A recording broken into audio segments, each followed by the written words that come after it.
even believe this is real.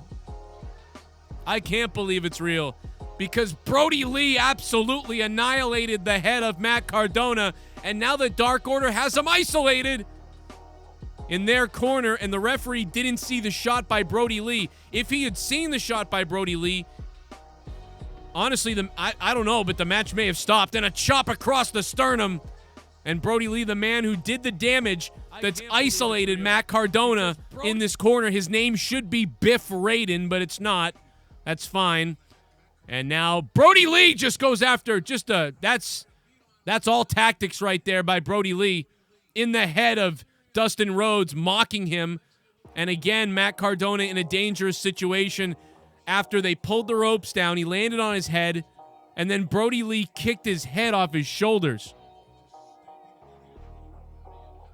Other than Matt Hardy landing on the cement earlier tonight, that was the most devastating thing that's happened tonight at AEW All Out.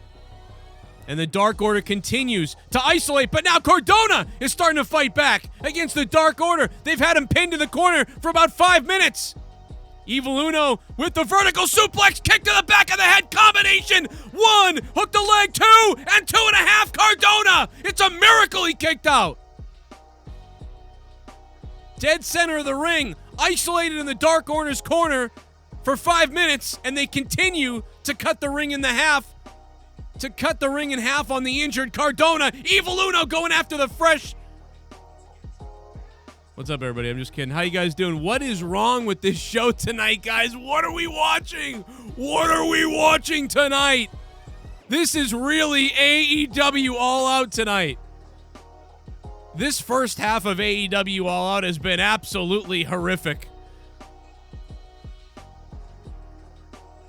That's, I mean, it's really weird, dude. What is going on tonight? The pay-per-view ain't over yet, bro. It ain't over, not by a long shot. I can't even believe this, dude. Dustin off the ropes, the clothesline! It's been a mess, dude.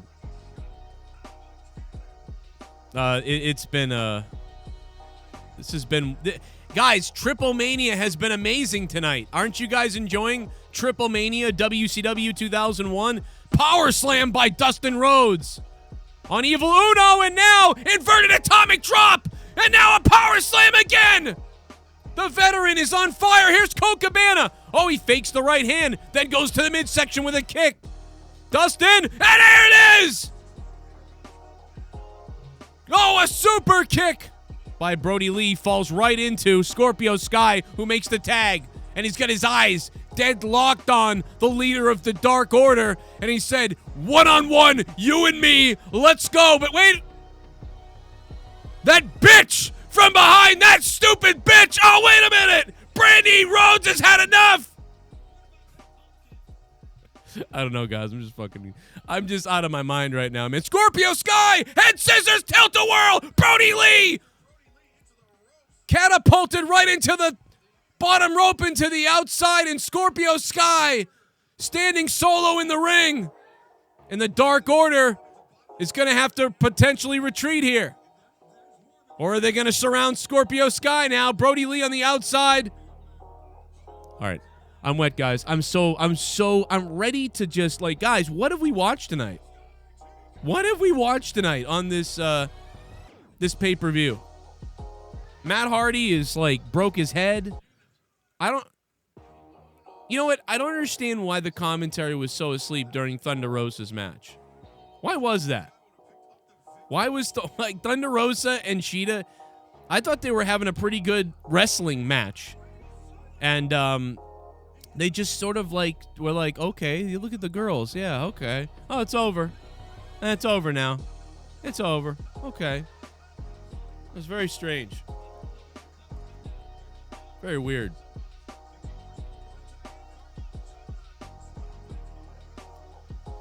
Oh, boy. What a weird show so far. I almost wish I didn't go live because there's so much left, you know? But I just couldn't. I don't know if I could take it anymore.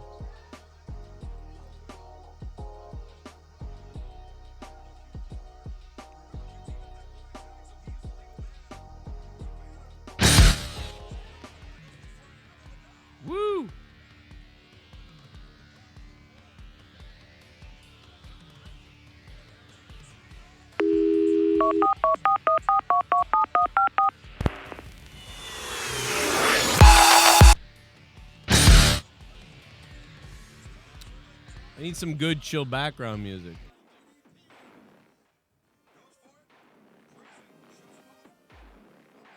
What's up, Chad? How you guys doing? You guys paid $50. Colt Cabana splash!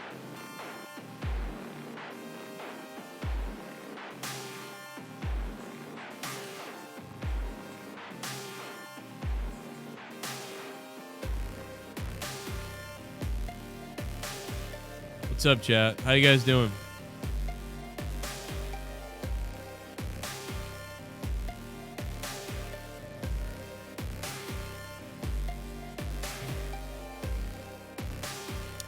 What do you guys think of All Out so far, huh? Let me know.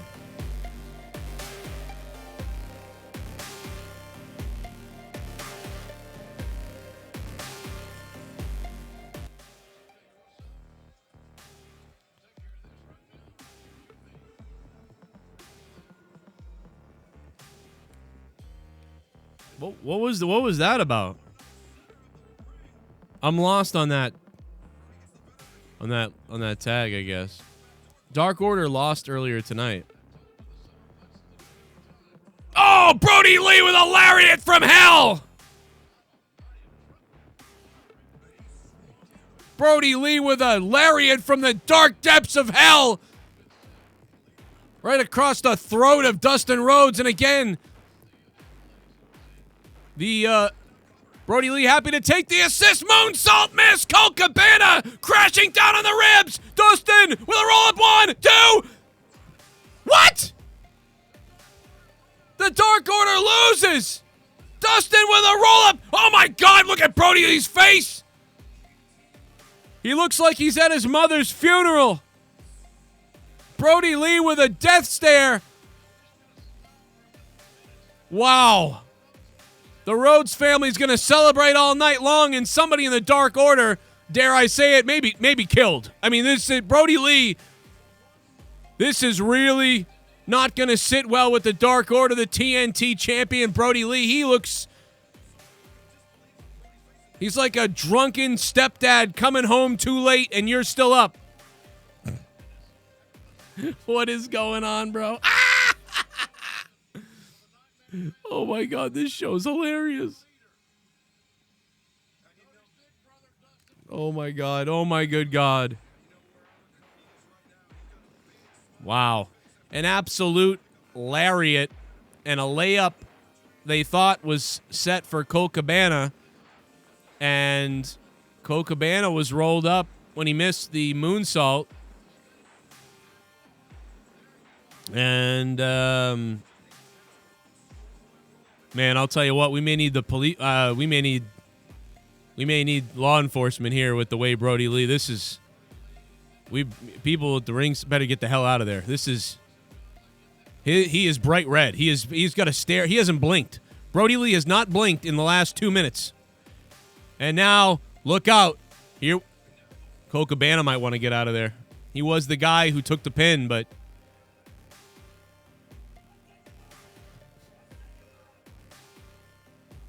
I set you up. I guess Brody Lee's lariat, his clothesline, wasn't good enough. It wasn't good enough.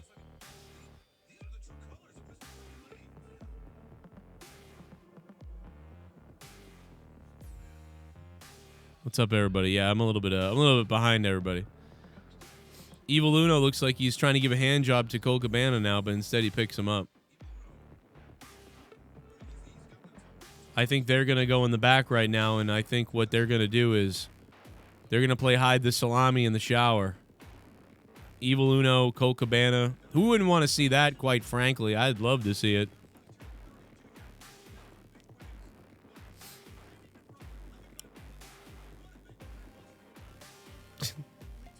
What's up, guys?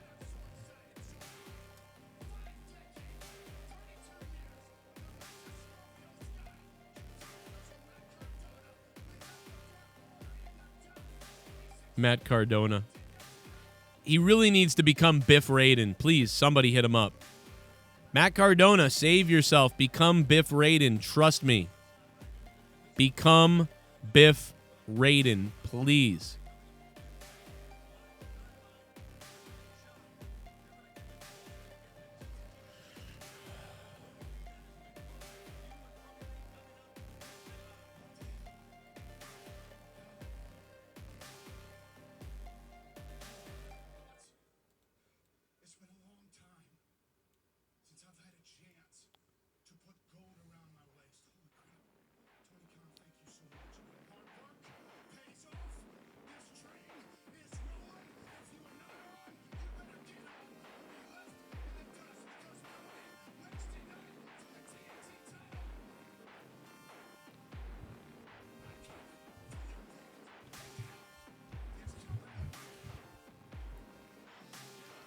Oh, boy.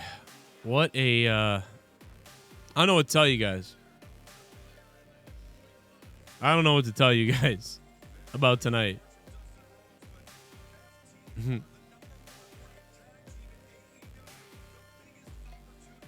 I think it was the best part was when JR said that Matt Cardona is missing something. He can't figure out what it is, but Matt Cardona is missing something. And when he finds out what it is, he could be amazing. I think that might have been my favorite part. When JR said that Matt Cardona is missing something. And he doesn't know what it is. That'll get him over in the match. He's missing something. We don't know what it is. But he's in the match and we don't know what it is. I mean, good God almighty. I wanna suck you off tonight. I wanna suck you off tonight.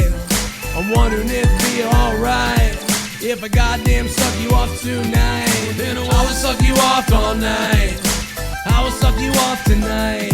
I wanna suck and fuck and gargle and snargle and snuffle and fuggle and stubble and duggle and suck me off, suck me off, suck me off, suck me off. Just wanna give a little support to the show and say that Thunder Rosa is currently my favorite wrestler, period. Yep. Love you, Joe. Thunder Rosa. Still like Thunder Rosa. Ryan Romano coming in with the $23. Frig yeah, brother. I wanna suck you off tonight. Yo, Ryan Romano, man. Thank you, Ryan, for saying that and for coming in here and dropping $23. Let's put him up on the screen because that is a chunk of change and the top donation. We are reacting. I was going to just do the review and go live when AEW was over, but I just couldn't do it anymore, man. I was getting so freaked out over this pay-per-view that I was like, you know what? I got to go live. I can't do this anymore. You know, I'm going to be hanging out and just relaxing here. I'm not going to get into things too much, but when it's over, you know, we'll talk about it. But this is a, wow. How about Matt Sydal almost dying? I'm glad he's okay. Thank goodness he landed the right way. Coming down the aisle, Biff Raiden. Biff Raiden. Matt Cardona needs to become Biff Raiden. That's all there is to it.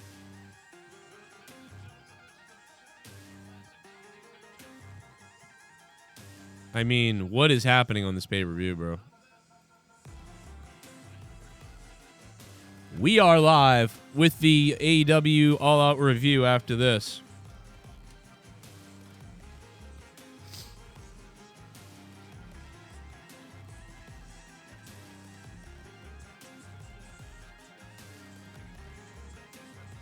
We are watching FTR.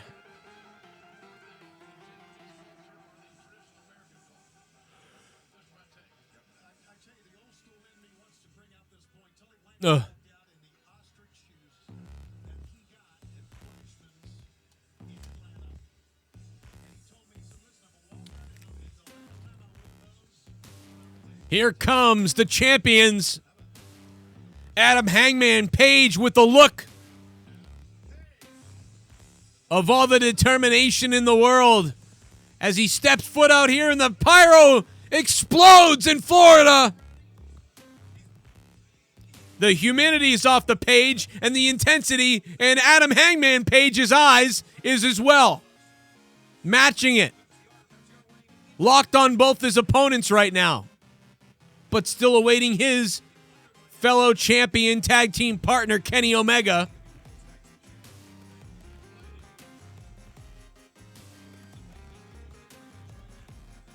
Come on!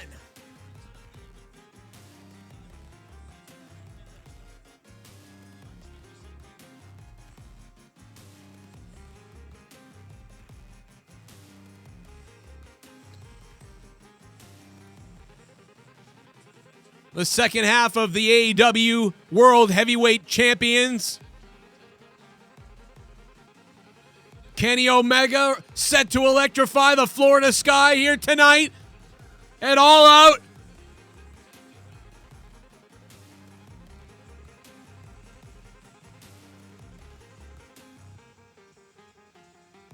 If Kenny Omega doesn't get pyro and Hangman Page got it. Oh, there it goes. It's almost like Kenny Omega is summoning the wrestling gods. His aura has never been stronger as a champion in AEW. This will be the toughest test, the toughest competition that FTR have seen in AEW yet. Obviously, because they're facing the champions live at the biggest pay-per-view that AEW has to offer, All Out 2020. It's been a different kind of year in wrestling. And FTR could become World Tag Team Champions tonight.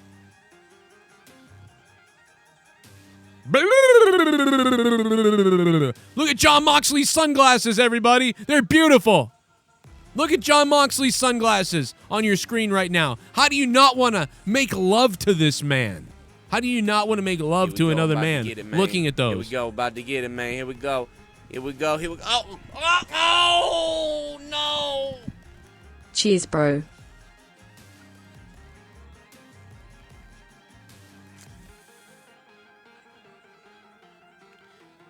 RJ Scum has dropped $5. Thank you, RJ Scum. Cheers, man. What's going on? We are just hanging out, watching the All Out. I will be doing a review of it when this is over. So when this is all over, we're going to be staying live with the review. I'm just kind of messing around right now, giving people an alternative to mess around while we watch this. Probably should have waited a little bit longer to go live. Super chat. Super chat. I want your tongue in my rear, Joe. Thank you, Casey is raw.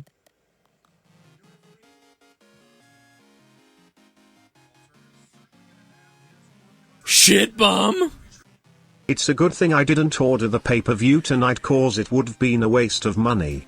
How's it going, Joe? Been a while since I donated and show love to you and the show.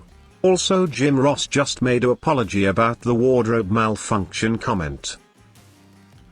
Wait a minute, I didn't hear. I've heard a lot of bad stuff tonight, but what was the wardrobe malfunction comment? John Wills, man, what's up? Thank you for that donation. Yeah, Matt Hardy, hope he's all right. That was crazy. Like, what was that about? What was the wardrobe malfunction? I didn't hear that. Super Chat Party. I hope Matt Hardy is okay. He really hit his head. Yeah, I mean, he looked like he smacked his head on the cement. Pretty good. That looked pretty devastating, Jay Frost.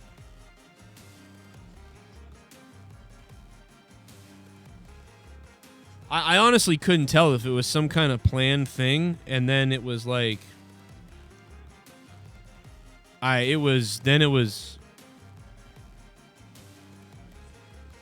to me it was like they I don't know, man. With all the stuff going on tonight, though, they didn't have a lot of time when you think about it in a way. So I don't know, man.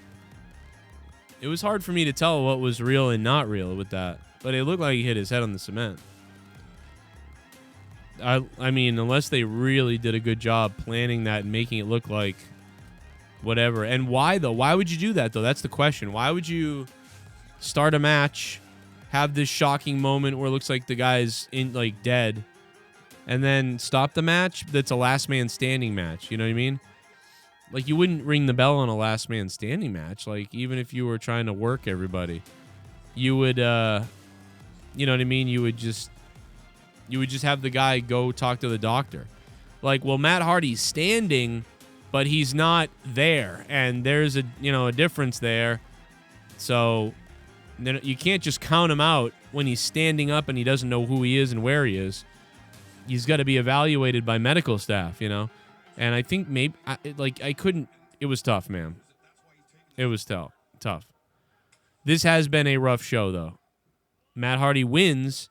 So it looked like he hit his head, and then they rushed to the final spot. Like, they crawled up the thing, and then he jumped off, and that was about it. And that's what it's hard to tell, though. I'm dead serious. I wouldn't be surprised either way. The Seidel botch was hilarious, only because he's okay. If he broke his neck, it wouldn't have been hilarious. Are you ready for this?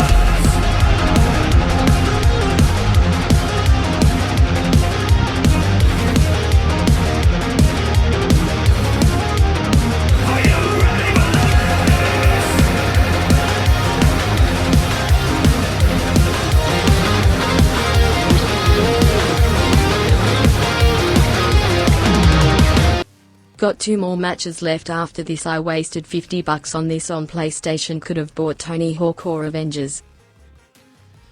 Yeah, I mean, it's still going on, man. They might save it. Kenny Omega, axe handle down on the kidneys. Caveman Austin, thank you for the $11.50. Thank you, Caveman Austin. Caveman, you're the man.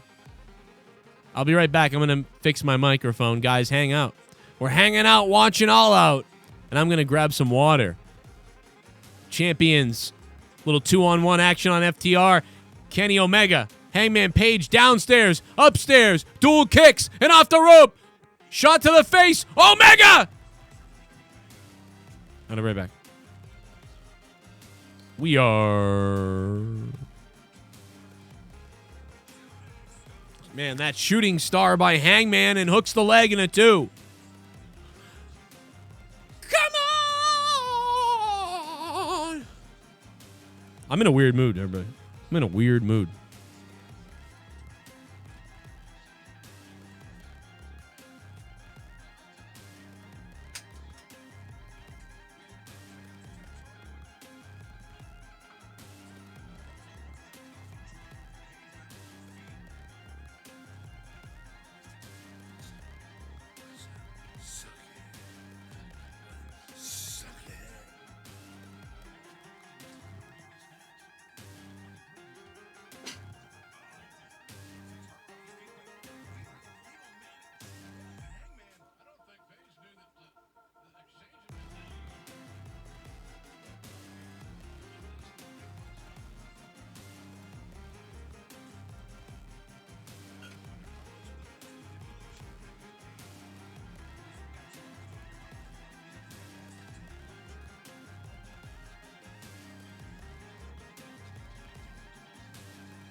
Yeah.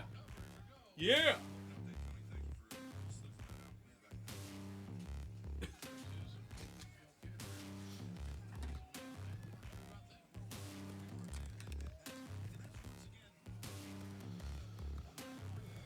I don't know why the commentary is so sleepy tonight, dude. I don't know what they're doing, man.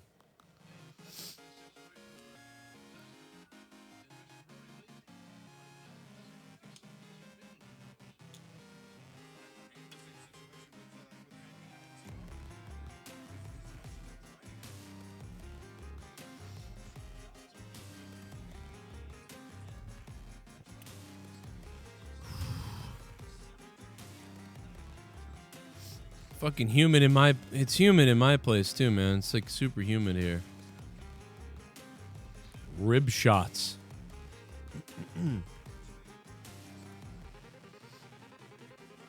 Jake might... Yeah, Jake's gonna join us in a bit, I believe. Woo!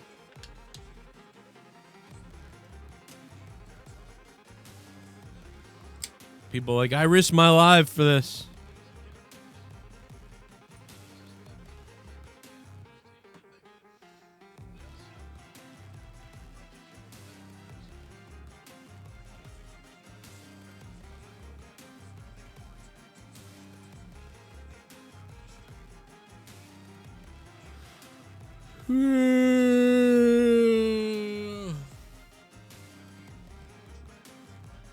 There's Jakey. What up?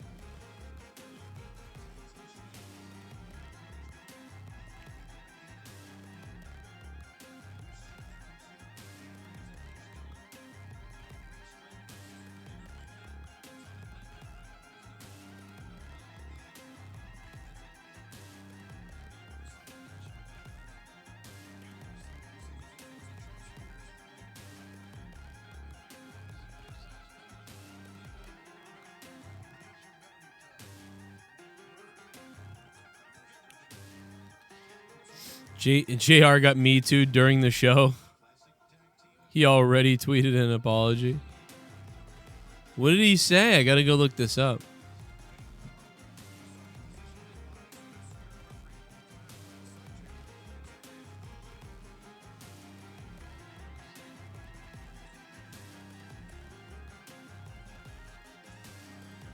Poor JR, man.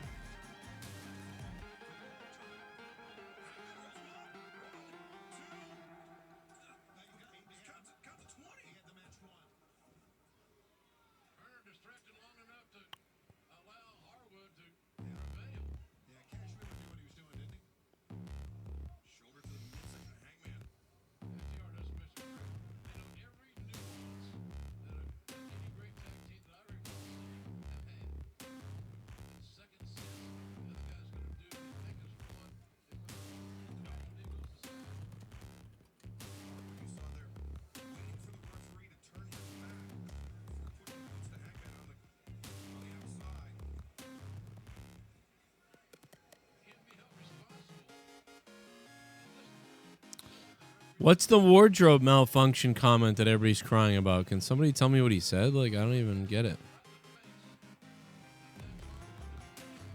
Never apologize, JR. You made a mistake.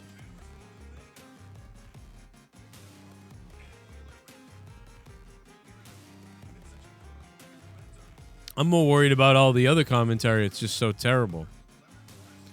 JR said he was doing shots before the pay-per-view. Probably why he's sleepy. Did he really say that?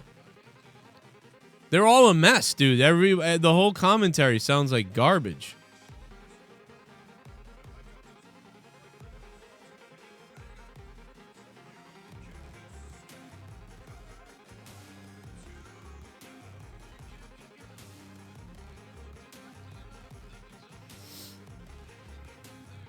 Oh, what did he say? Something like, I hope there's a wardrobe malfunction or something? Is that what he said? I still don't know what he said.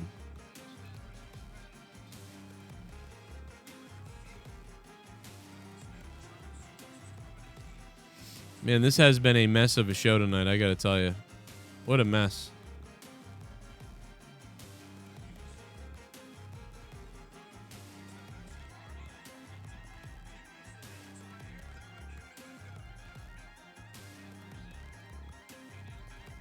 Super chat. Super chat. Jim Kennett is a sucker. Berries on everything AU. Ulysses, I honestly can't wait to listen to Jim Cornette tear this up. I mean, this is a some kind of nightmare. Kenny Omega, coast to coast. How big is it?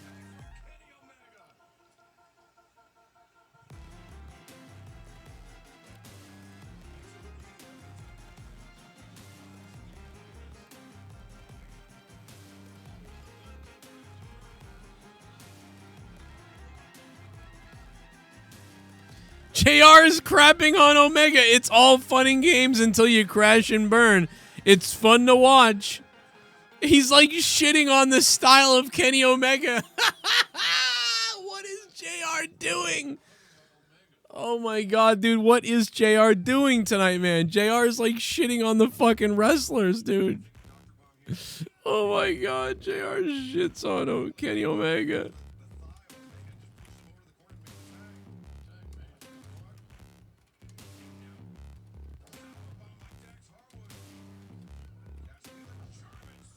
Oh my God, dude. What is JR doing, dude? I'm so glad that I worked 11 years in the indies on wrestling commentary so that I could watch a professional wrestling company put on a pay-per-view with a guy who buries Matt Cardona a face and says he's missing something, then buries Kenny Omega by saying it's all fun and games until you just crash and burn. I mean, it's fun to watch, but, you know, he's going to get hurt eventually. That's the story we're telling about how the face is just eventually going to get hurt doing that. Good job. I don't even know. Then you get Excalibur, who stutters every single thing he says. And poor Tony, who's just there wondering what the hell is going on. Happy to be there, Tony. Shivani, I guess. Clothesline. Right into Dax there. Back elbow by Omega. Now he throws the head and an elbow again, and Kenny Omega, the champions, German suplex assisted by Kenny Omega. And the champions are on fire right now. They're getting admonished about being in there a little bit too long, potentially. And now Omega with a knee strike right to the back of the head. It's going to be time to retain the titles here. 2 and 3. No! Wow. FTR. They were 2-on-1. They were bullied in the middle of that ring, and somehow a kick out happened, and now they're going to make some quick tags here. Kenny Omega, the legal man now. Look at Tully Blanchard on the outside. He's thinking about which one of the ladies in the crowd he's going to shag later on.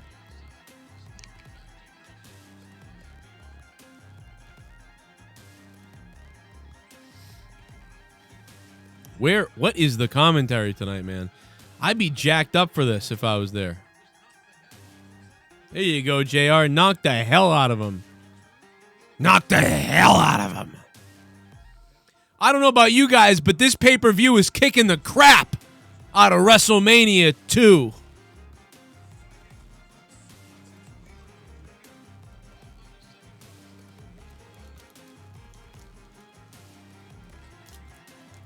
JR turned heel. Yeah, maybe JR is going heel. Is he taking shots under the table we don't know about?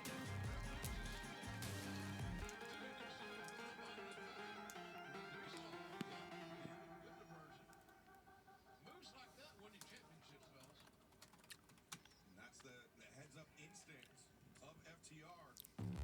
That non-verbal communication, so crucial. And Harwood thinking he's at the top rope. Holding on to his partner. Whoa! Cash and Page went for a crash. Cash is back, though. Dax now steps up second. Middle rope, top rope with Kenny Omega. And Dax with a big superplex off the top rope and a splash. We could have new tag champions, too. And a goal so close. Omega popped out at the last second. And I'm so depressed right now about AEW All Out. I'm eating chocolate. That's right. I'm breaking my diet, and I'm eating chocolate right now. Kenny Omega might have some kind of lower rib cage injury.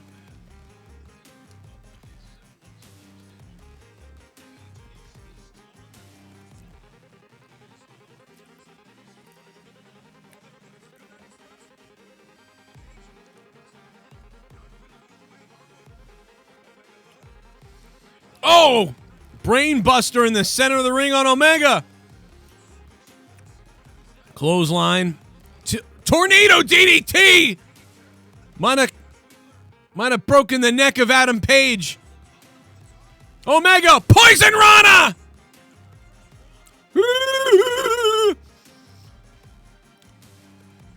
Anybody else? How are you guys doing tonight? Is everybody feeling okay? After what I saw happen to Matt Hardy, I'm not too comfortable. Oh! Tiger Driver! I'm surprised that Excalibur didn't blow up.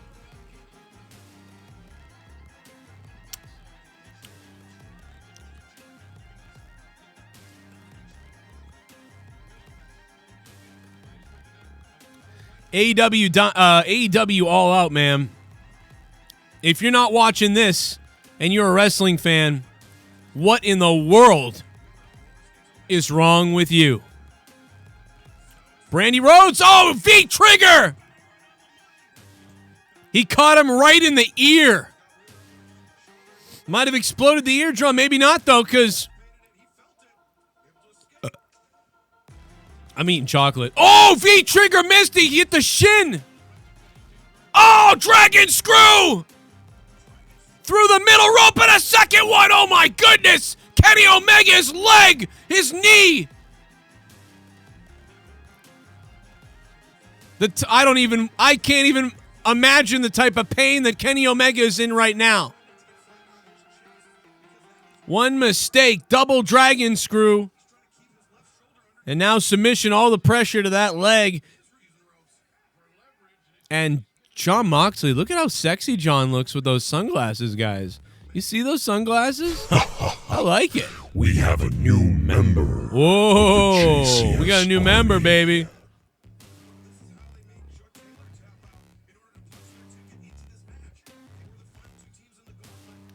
Got to give it up for Justin McNeil. Justin McNeil, 10 months in a row as a member. And you've got new emojis unlocked down below, by the way. So check that out. Pretty crazy. Pretty good stuff, bro. Thank you. Thank you. Channel Baru, thanks for subbing to the channel. What's going on? Thank you, my friend. Very much appreciated, dude.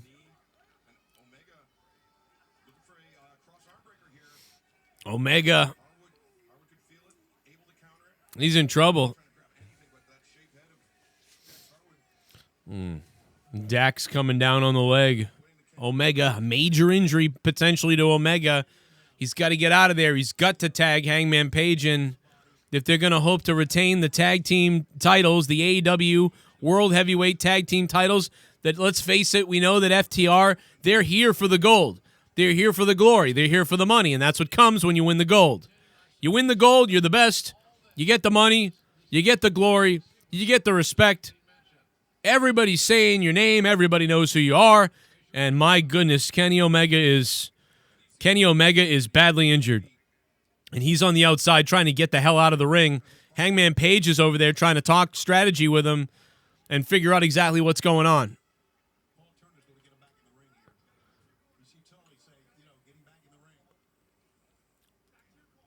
Referee trying to get everybody back in the ring. Omega's got a major injury here. He probably does. He is standing, though. But every time he takes a step, he's bouncing up on that bad knee. And now this is not what you want, as the knee driven into the steel post. One leg for Kenny Omega already. And now the point of it, or the point of that steel post, right into the bone. Right into the side where there's less padding.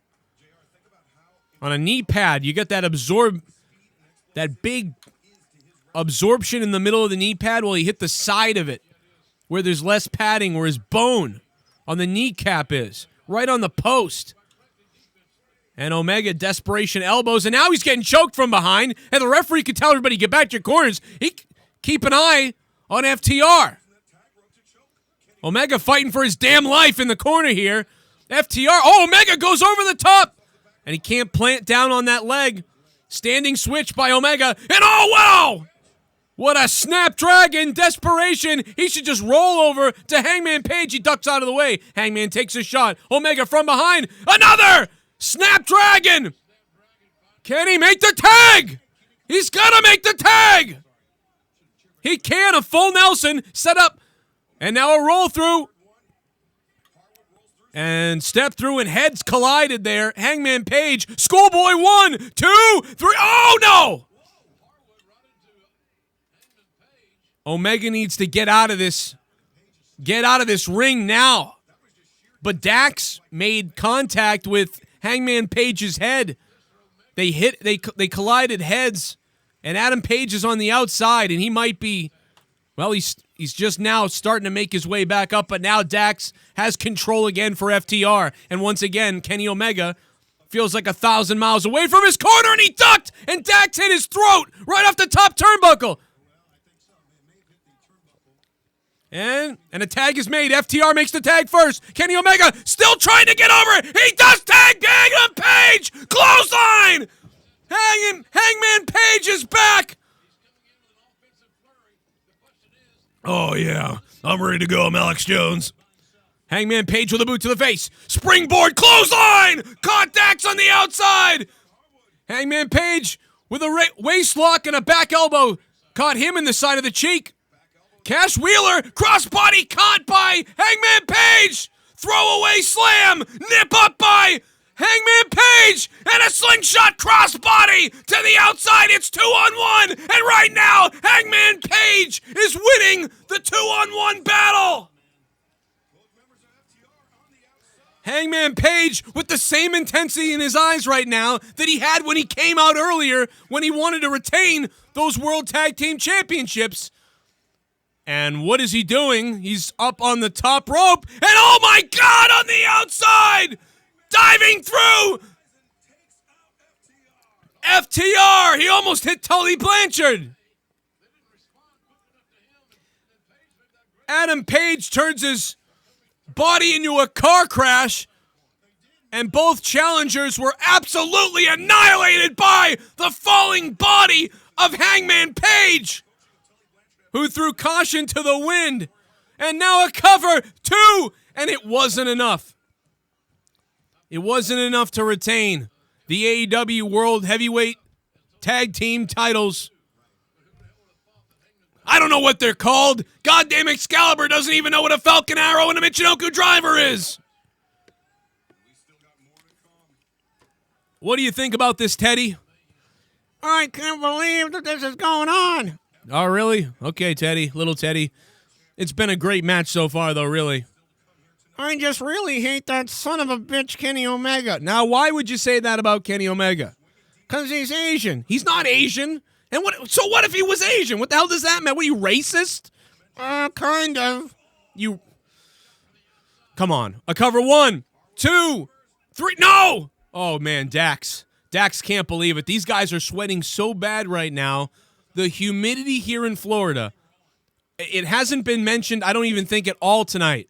But the amount of sweat and perspiration flowing off these competitors' bodies is incredible. It may be record-setting if there were such a record. You can see it on Kenny Omega's body. And up on the top, double headbutts.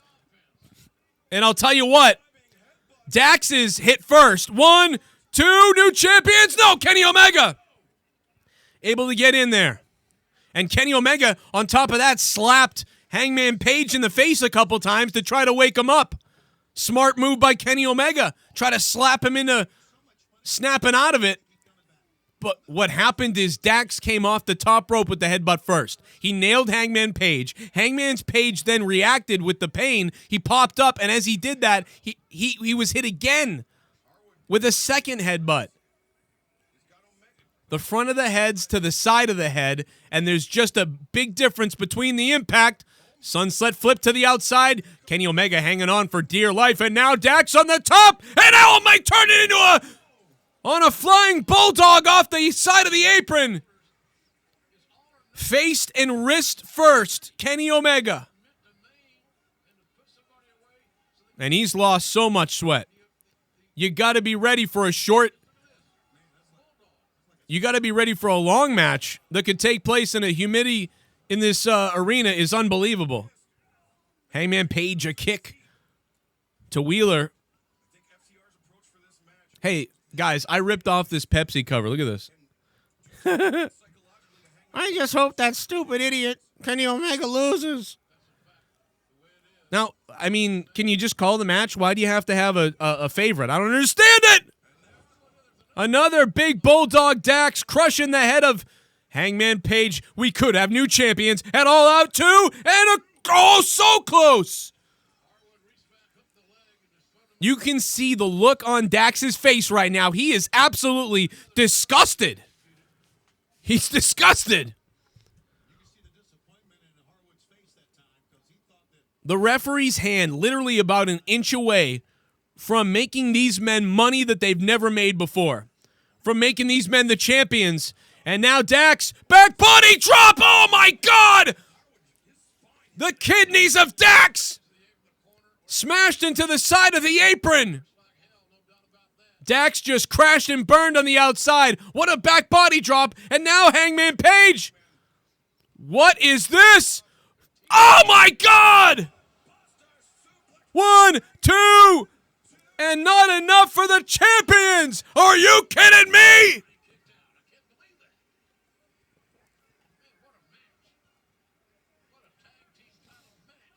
Inverted super slam by Hangman Page didn't work out.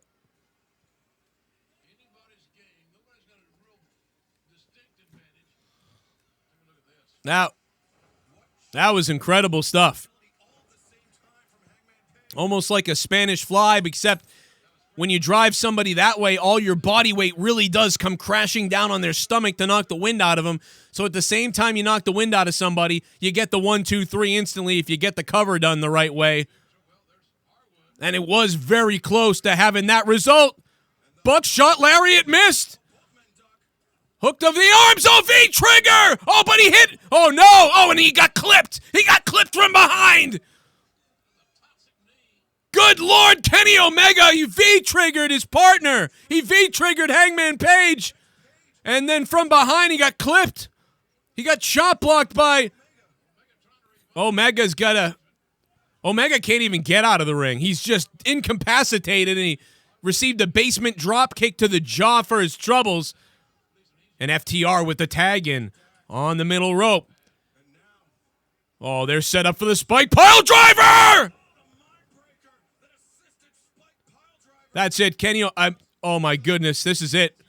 Dax has the look on his face of a champion, and oh!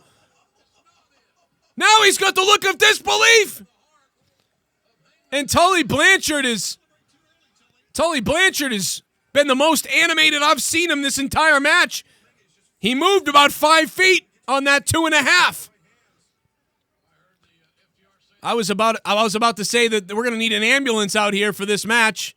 Because Hangman Page's neck is broken, it might be now another spike pile driver! That's gotta be it! 2, 3 it is, and we have new champions!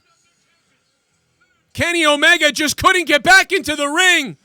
He couldn't use his damn legs to get back in the ring, and FTR are the AEW World Champions!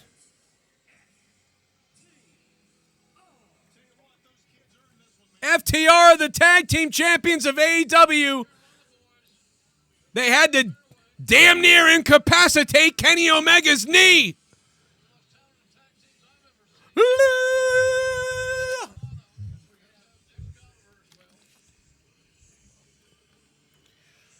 I want to have sex with your wife. Are you serious, bro? Are you serious right now? Yeah. Do you know I'm bisexual? You know I'm bisexual, Joe? I don't care what you are. I don't care. I don't care if you like men, women, or both. Just stop saying creepy stuff about them. I can't. I want to have sex with your wife and Kenny Omega. I thought you didn't like Kenny Omega. I like him now. You're a sick person. You really are a sick idiot. Is it because I'm red, Joe? Are you racist to me because I'm red? Is that what you're doing? This is red. You're racist to me, because I'm red. No, it's not because you're red. It's because you're sick. It's because you're damn sick. I don't know what's going on, bro.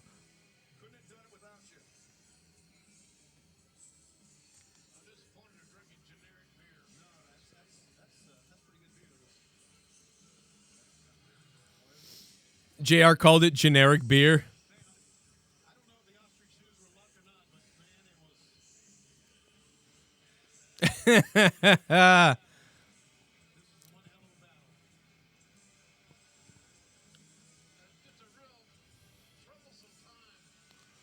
What happened there at the end? Would they did it a second time? I don't know.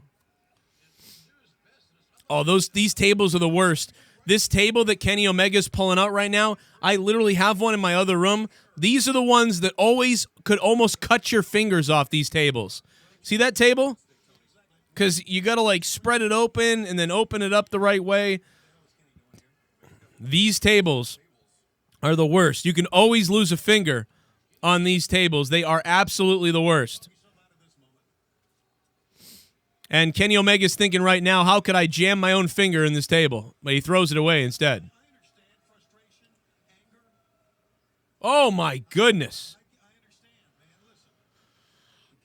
Hangman Page just collapsed. I mean, this is,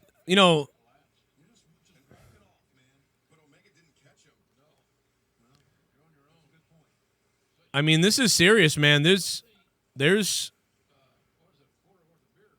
a lot of humidity out there, and I'll tell you what, they need an ambulance to look at Adam Hangman Page right now. Right now. Because these guys probably lost an amount of sweat tonight that's, like I said, record-breaking. The humidity in Florida right now is unbelievable. Take a look at it. You don't believe me? Go on weather.com. We haven't said much about it. You got to be wondering what Kenny Omega's thinking there. It doesn't look good. He made it, a big mistake. He hit his partner with the V-trigger, and his leg was, we're lucky that he's even walking this way to the back right now. I thought his leg was broken a minute ago, but he's not selling the leg. Okay. He's not selling the leg at all. He's not selling the leg at all.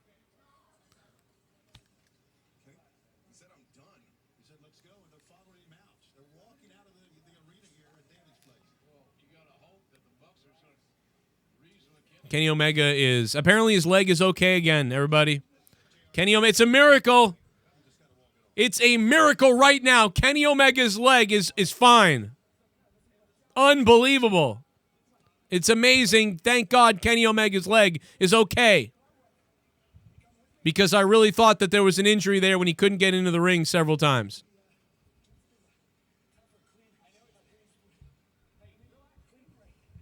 In fact, Kenny Omega's walking faster than he did to the ring earlier.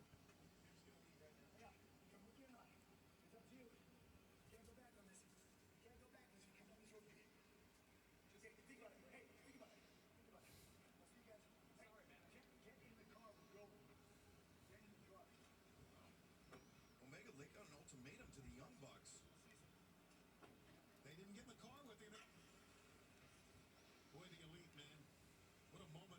Let's let this cool off and see what Goober has to say.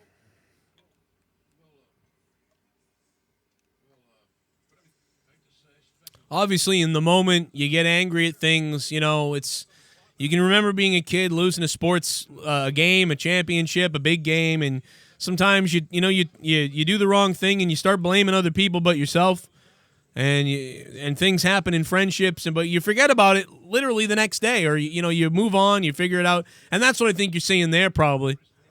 But look at how yellow Jim Ross's button-up shirt is tonight, and I got to tell you, Tony Khan, this has been definitely, I think, All Out has blown Triple Mania out of the water tonight. Unbelievable stuff.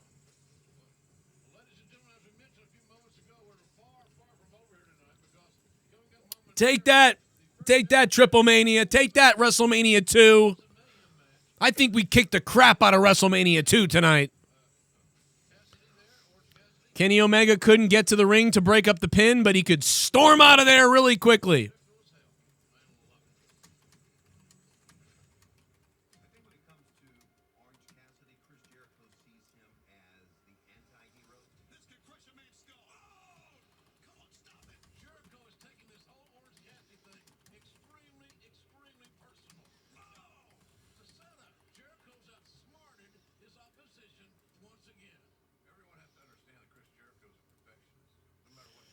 I mean, like, you couldn't get into the ring a minute ago because your knee was so injured.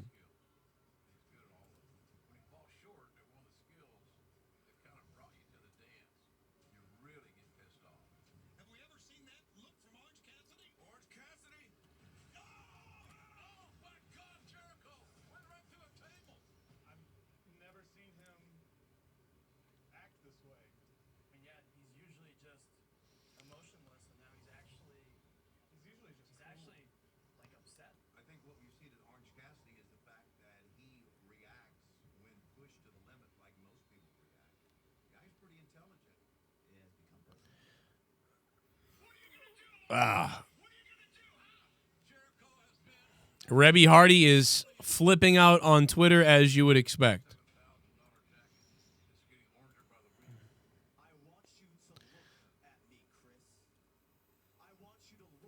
I don't understand how Kenny Omega could not get in the ring whatsoever. He was like, "Oh, my fucking knee, I can't get in the ring. Oh, we lost? Oh, I'm just going to power walk out of here." Stop using logic, Joe. I mean that was too obvious, right?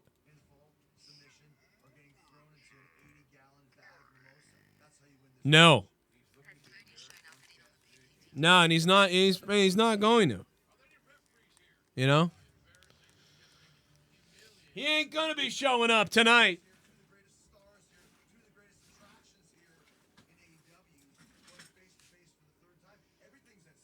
About to come down the aisle.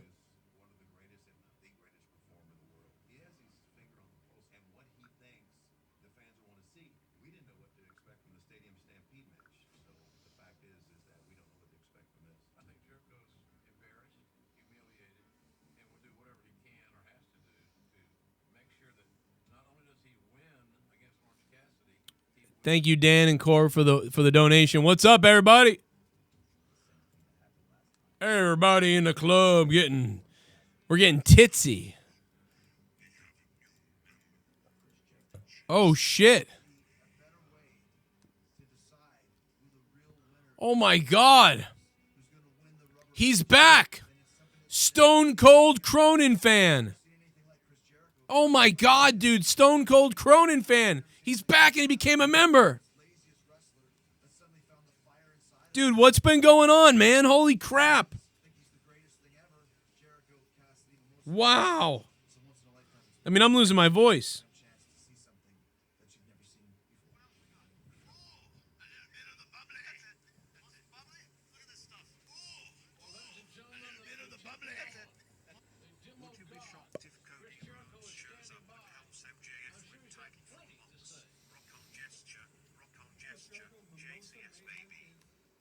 Oh, too sweet. Thank you for the donation. Too sweet. I don't think Cody Rhodes is showing up. Nah, I don't. I really don't think he's showing up. You know? I don't think, I don't think Cody's showing up. Thank you, Too Sweet. Incredible stuff.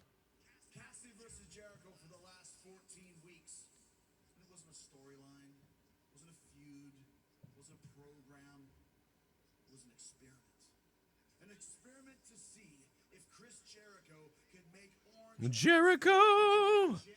Main event draw here in AEW. And after the past 14 weeks of beating each other up with bags of oranges and getting doused with orange juice, bubbly boarded, attacks from behind, blood, table bumps, and everything in between, I can honestly tell you that tonight, Orange Cassidy is Oh, yeah, brother. Oh, yeah, brother. Adrenaline in my hole. Orange is going to find out Everyone else can eat it all.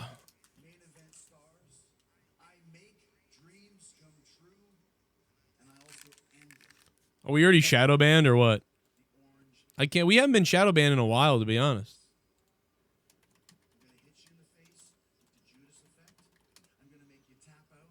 It's been wild, yeah. I would say so. Depends on.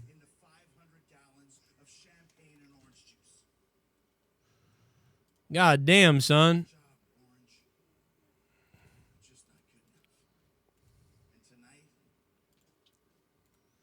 What's up, Chad? How you guys doing? Yeah, I think I'm going to create a second stream because of it.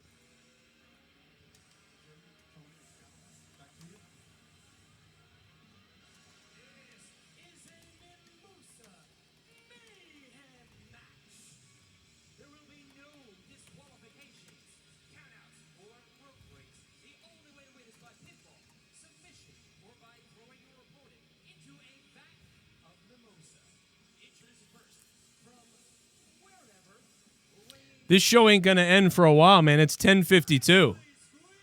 This is going into super overtime. Super overtime tonight. Because we still have the world title.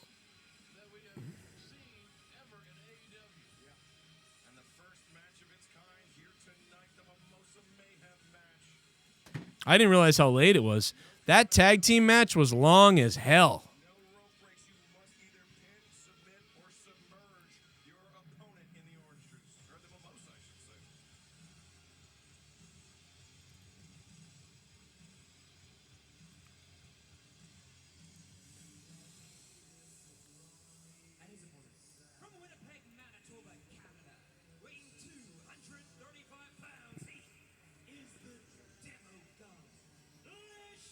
I mean, we did say if Matt Hardy was going to go broken that he would hit his head and be crazy, right?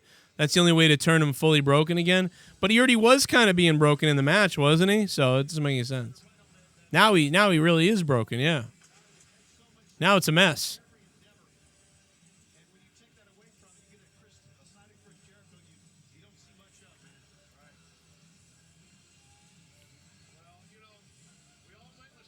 Hey, look, it's Vicky Guerrero. She's dancing. Vicky Guerrero's dancing.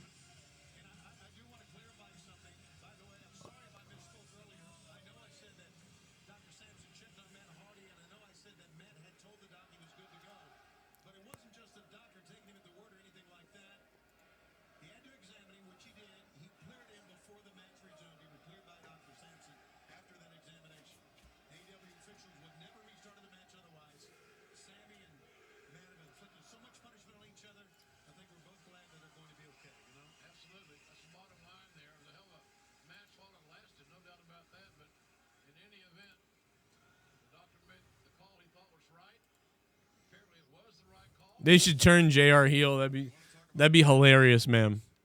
Chris Jericho never thought he would be in this position against Orange Cassidy. And you have to remember, it was after Double or Nothing when Orange Cassidy was too lazy to walk around. AEW All Out, baby. Are you here for this? Are you ready? Did you buy it, John?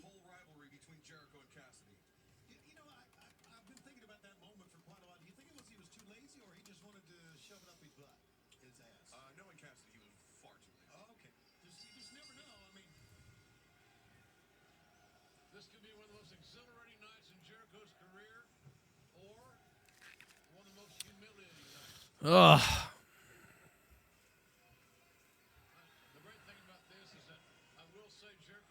Rebby Hardy is, yeah, she's losing her mind, dude. She's losing her mind.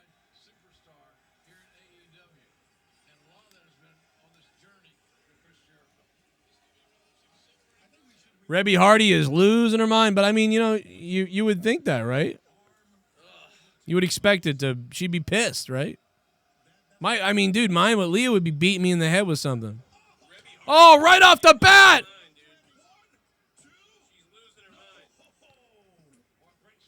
Code breaker right off the bat. Is that what happened? I missed it. I wasn't looking.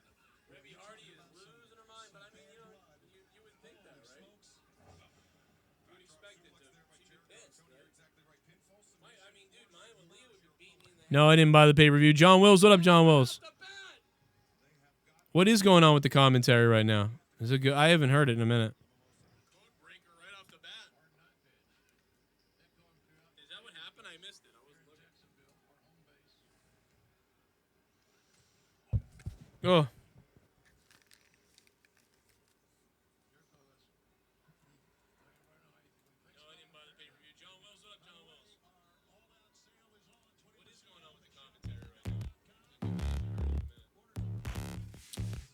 This has been a weird, dude. It has been some kind of show tonight. AEW has been so bizarre. Oh yeah, Jericho could beat up a lot of people, I bet, because he's a pretty tough guy, like for real. You know, he's not crazy, but Jericho drinks a lot though. If he didn't drink a ton, he'd be like way skinnier and stuff. He just drinks a shitload.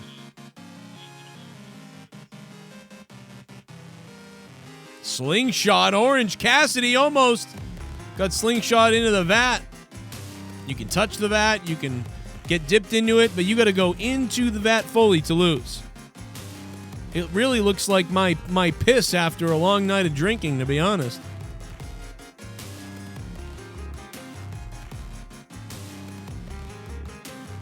This is ridiculous.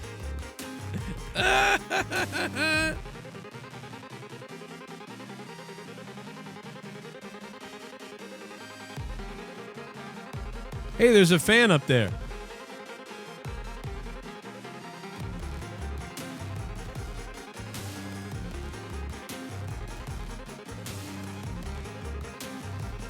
Oh. Jericho's still in shape. He just drinks a lot. Yeah, he does. I don't think he's in a ton of shape. He drinks a lot. Oh, my God. He broke that right over the head of Orange Cassidy's. Oh, my God. He might have cracked his cranium. Good. My God. What? How do you do something like that to somebody?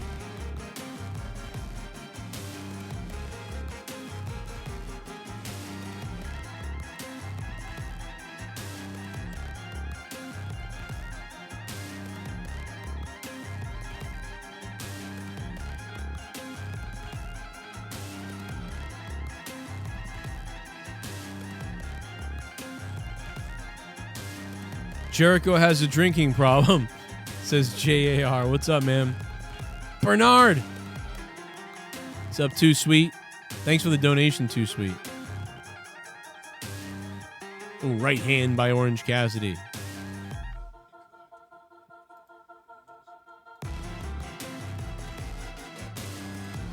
Head off that. He might have hit his head or hurt his...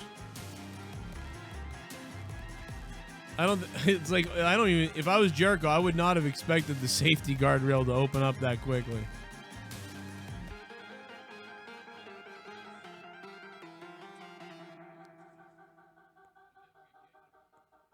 Jericho's now shitting on the barricade. I don't know why you have a barricade if it's not put together.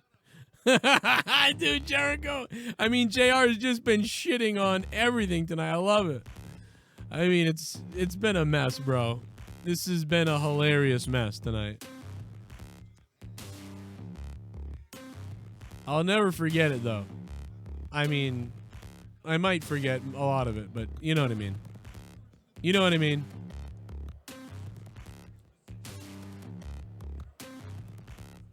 Maybe they'll both go in at the same time.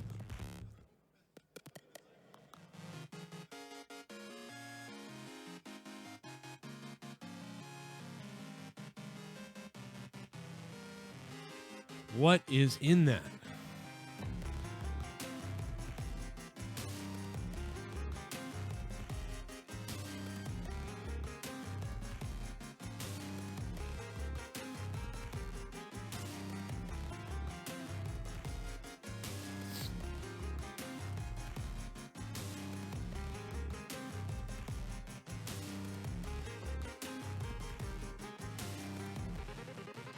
He puts him in the walls of Jericho and the Lion Tamer while he's in the vat and just drowns him. Oh my God, through the table!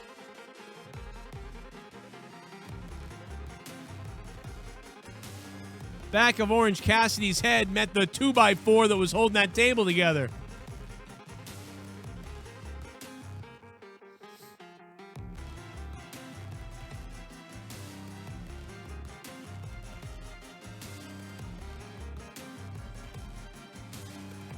Jesus.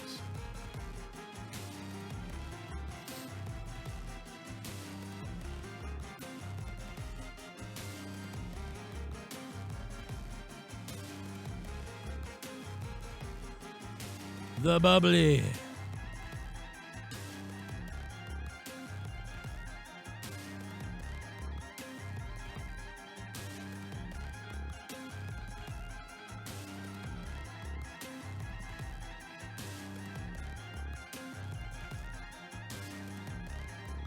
Oh my God.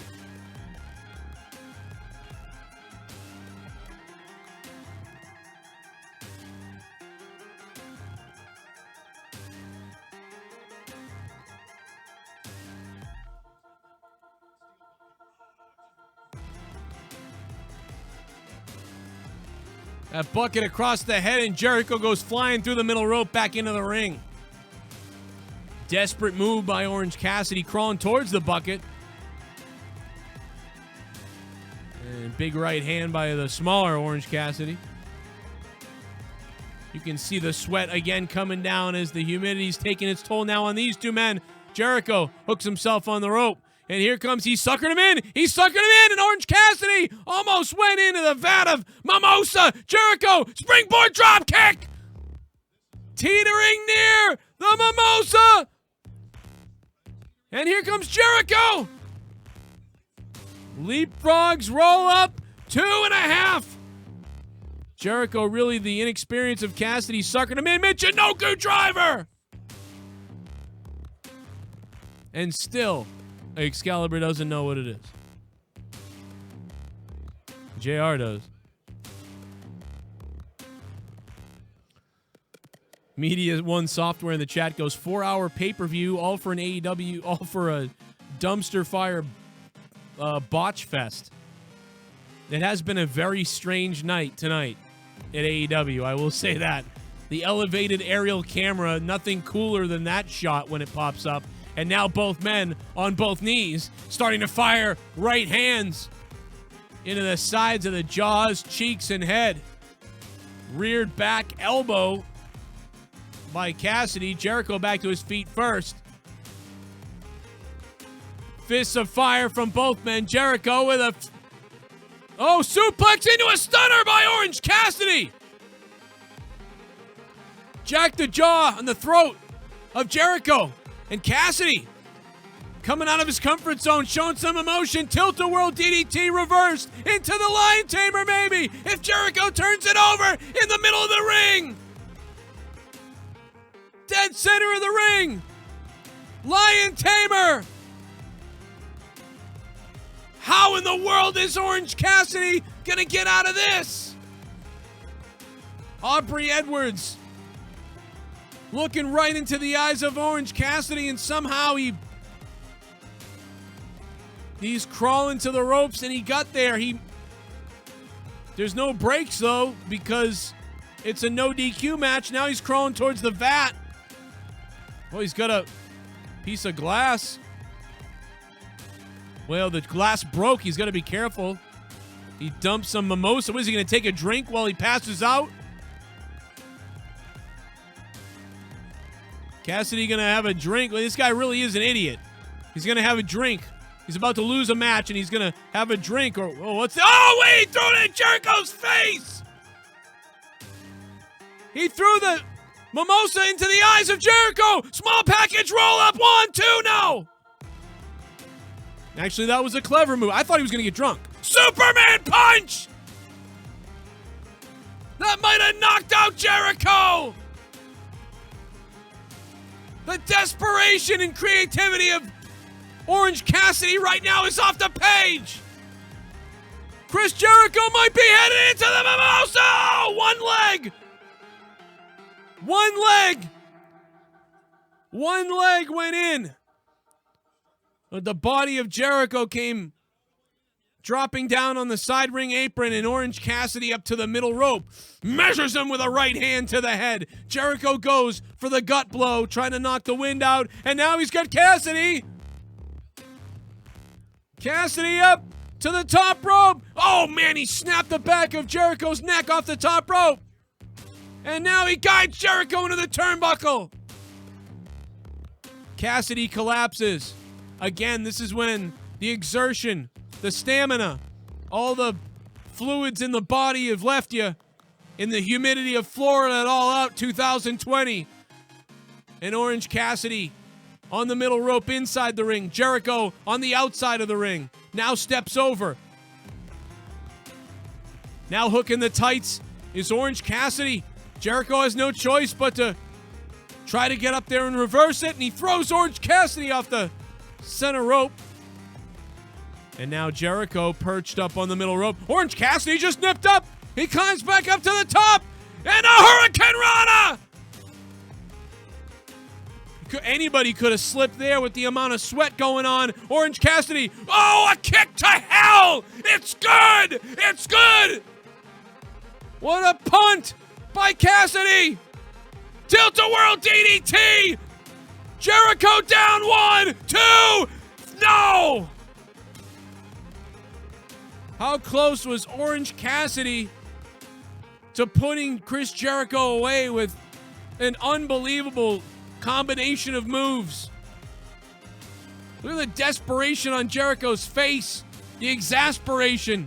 There's broken glass, there's broken tables, there's splashes of mimosa, there's carnage everywhere, there's sweat. And there's Aubrey Edwards. Yeah. I mean, well, anyway, Orange Cassidy climbing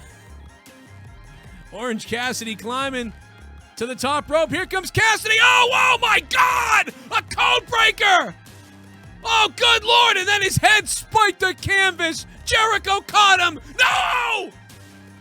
No! Orange Cassidy kicked out! How in the world did Orange Cassidy kick out of that?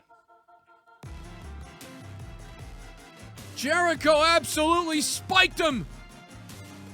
And then the whiplash of the move. Orange Cassidy smashed his head off the canvas afterwards. And now, just to make sure, Jericho throwing fists right into the eye of Orange Cassidy. I don't think Jericho can believe that he didn't get the pinfall there. That was unbelievable. That was as crash test dummy as I've ever seen anything. Orange Cassidy went completely limp, and now Jericho looking like to throw him into the mimosa like a lawn dart. Jericho's got, oh my God, that left hand. That upper left hand shot right to the eye. Jericho with a devastating shot. What is Jericho doing here? Cassidy almost fell backwards, and Jericho was there to catch him, and now he's got him in some kind of crucifix here up here. Both arms hooked. No, Jericho almost slipped into the vat. Oh, Superman punch! Jericho teetering! Jericho teetering on the top rope. Orange Cassidy removes the elbow pad. Here he comes! Superman punch, and Jericho is in the mimosa! Orange Cassidy wins! He just sent Chris Jericho straight into the mimosa with a Superman punch from hell!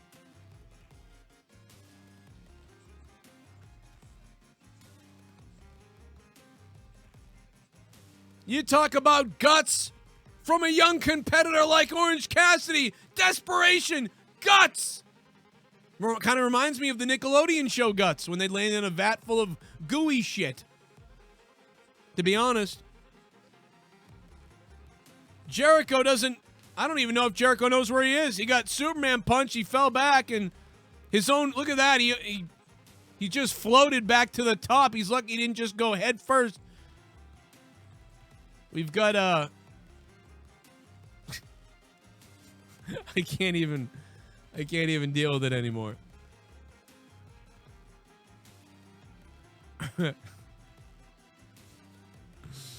Oh my God! Wow, we were convinced that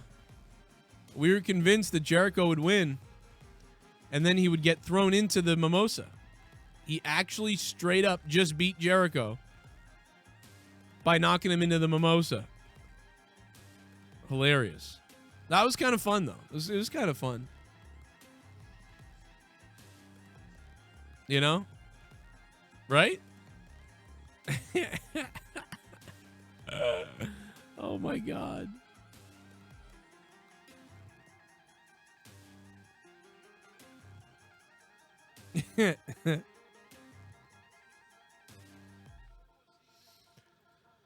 Oh, my God.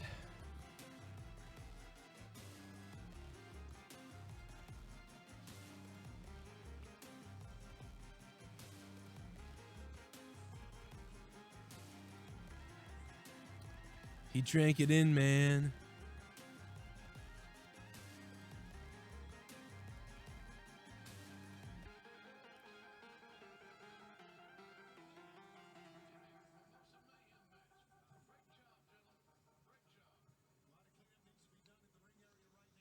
Oh my God, dude.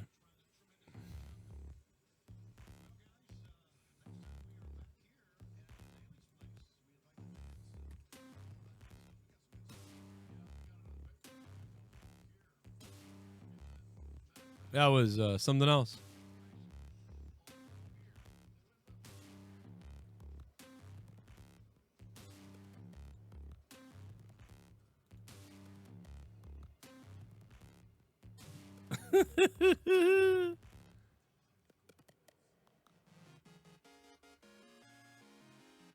Dude, that splash onto the camera, though, was great.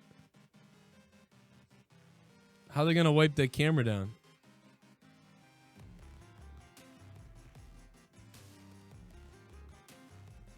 You know?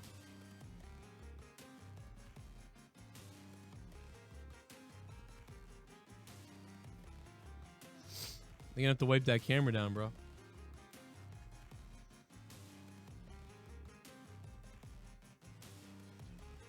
Get that camera wiped down, brother.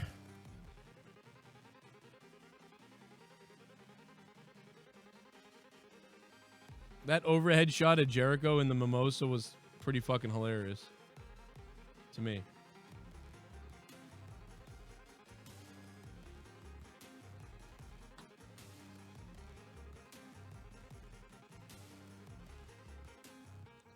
Good God. The booking, the botches, though, are excellent. I don't even know what anything is anymore.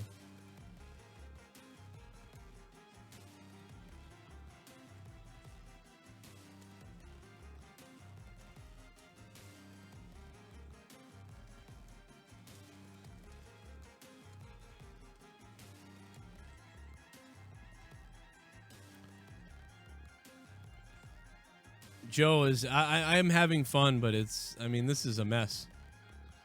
What a mess, bro. A hilarious mess tonight. Pour me a beer, you've got a new subscriber. Stang106, what up, Stang106? Thank you for the sub. Much appreciated, Stangs. What's going on? Whew. I'm praying Tony Moxley sucks. Kenny is what? There's a lot of different things said there. I'm a bit confused. But I think I get it. JR looks drunk, yeah. Well, I mean, he's got Bell's palsy. I mean, you know. This definitely is the worst pay-per-view, yeah, they've ever done. This did not blow WrestleMania out of the water. Or whatever.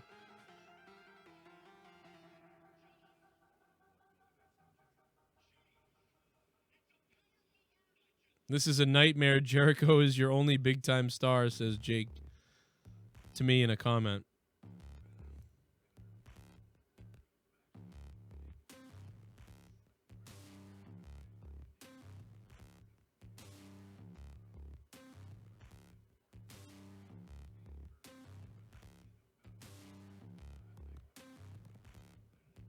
I can't believe this. I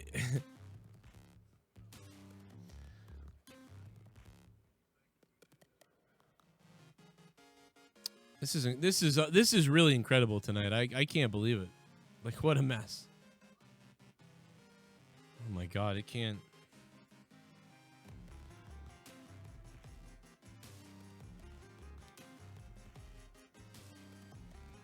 This show is a mess, yeah.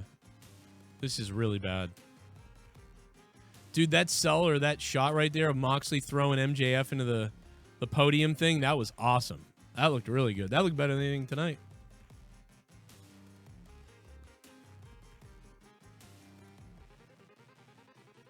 Probably, I mean, dude, I feel like I watched Triple Mania tonight. There were so many insane botches tonight on this show. And so much weird stuff. I mean, this is really weird. Tiger Blood, I have my own opinion. I've been giving it to you since the show started, bro. This show has been a nightmare since it started. Tonight. You can go back and watch my reaction. I always have my own opinion. I almost should fucking time you up for saying that. I always have my own opinion. Why the fuck would I care about anybody else's opinion? It's entertaining though. It is entertaining in a I'm shocked it came off this it's like entertaining for all the wrong reasons. But it's like, I don't know. This is a mess.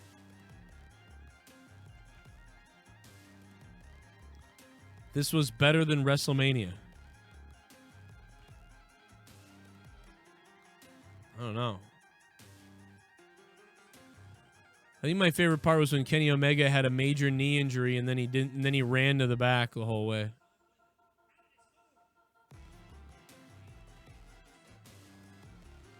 I honestly don't think that this match can make or break the night. I think the night is already broken, to be honest. I think that overall, I've been entertained enough to give this show a 5, maybe. Because I was, like, entertained by its ridiculousness. But this was like a WCW... Like... I don't even know what to call this.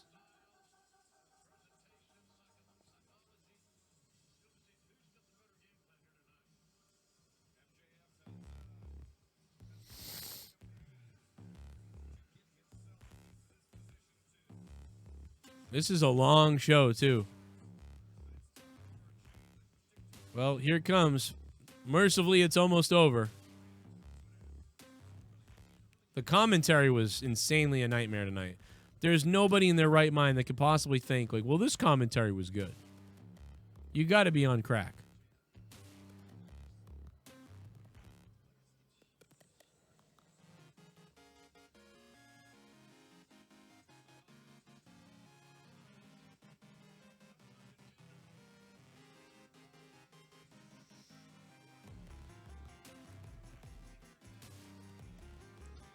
Hey, I got... What's up, baby? What's going on? You got Jake DeMarco on the call with me here. I came on early because I just couldn't... I couldn't deal with it anymore.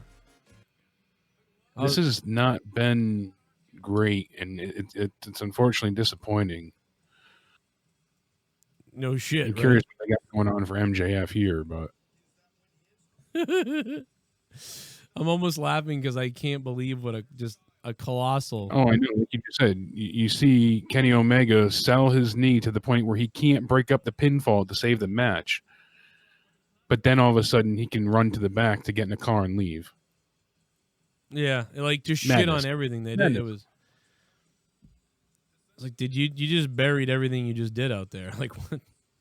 And then sadly, that was such a long match. Yeah.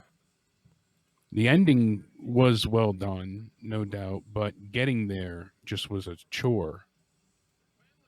And I'm not really crazy about the story, you know? It seemed like it was overly predictable, but... Well... Either way, we'll get canned, you know? That's the thing. You're either a WWE mark or an AEW mark, depending on the opposite show that you're watching, but... I mean, we gave Payback hell. We got to give this one hell. Some fan just was charging Moxley and got like taken out. Really? Yeah, some fan. I think I'm like 30 seconds behind you, so. Yeah, you'll see in a second. As he was coming down That's the stairs, hilarious. some kid was like charging him, like ah. And Fans are back in the building. Yeah, security grabbed him. I think he was just cheering, but Better than the Retribution security, you know? oh my God, yeah. No, they just get in every time. Silver bullet. Yeah, so I got I'm shadow banned already, so I'm going with a double. I'm gonna do a what double the hell? stream. That was quick. Oh yeah, I'm gonna do a double stream.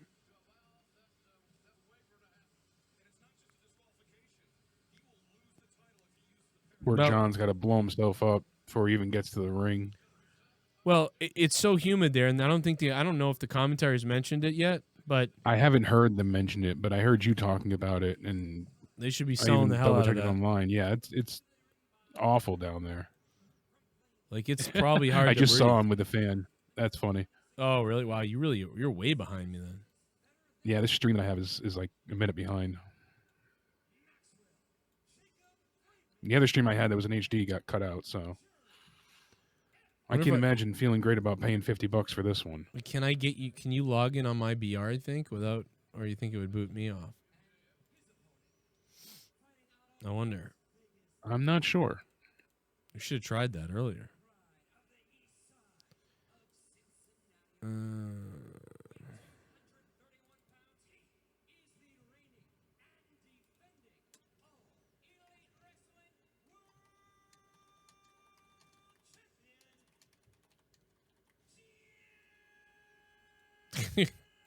Gian!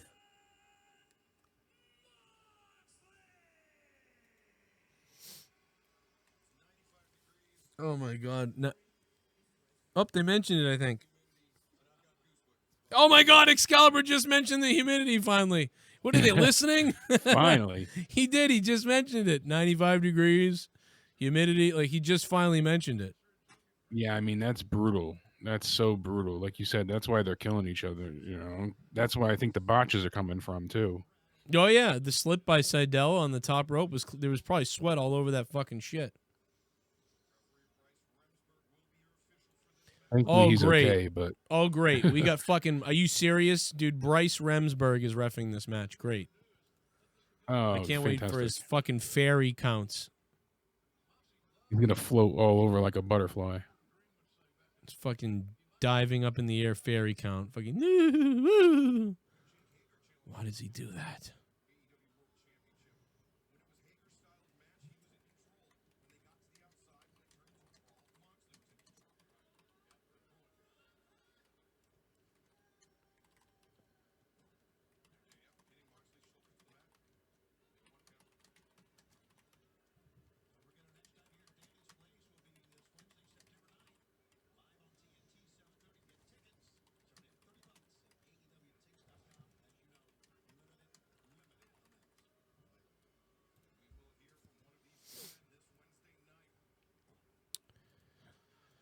Oh man, it's so humid there. I can only imagine what it feels like. Yeah.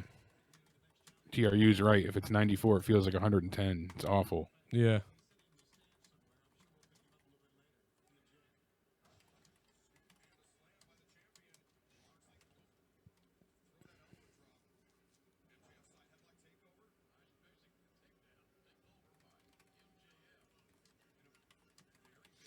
I can't wait to talk about JR tonight. He is what a fucking psycho. He is sauced. I swear he's drinking, you know, You're right. throughout the show. People jokingly said that he was drinking the Rock's, you know, specialty beforehand. So, what is it, vodka, tequila? One of them. But that's funny. I mean, Because I just jokingly said, like, oh, it seems like he's drunk.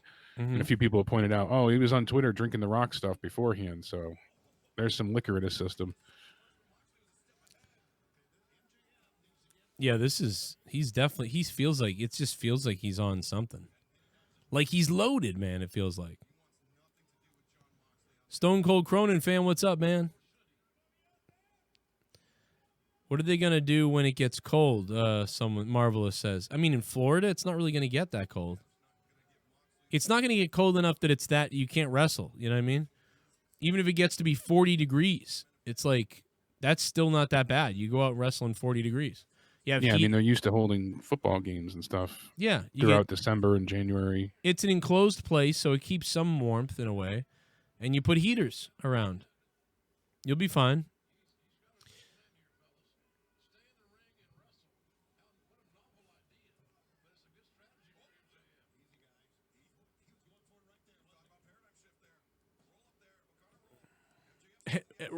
Fucking Remsburg just counted a 2. There was no way there was a 2 there.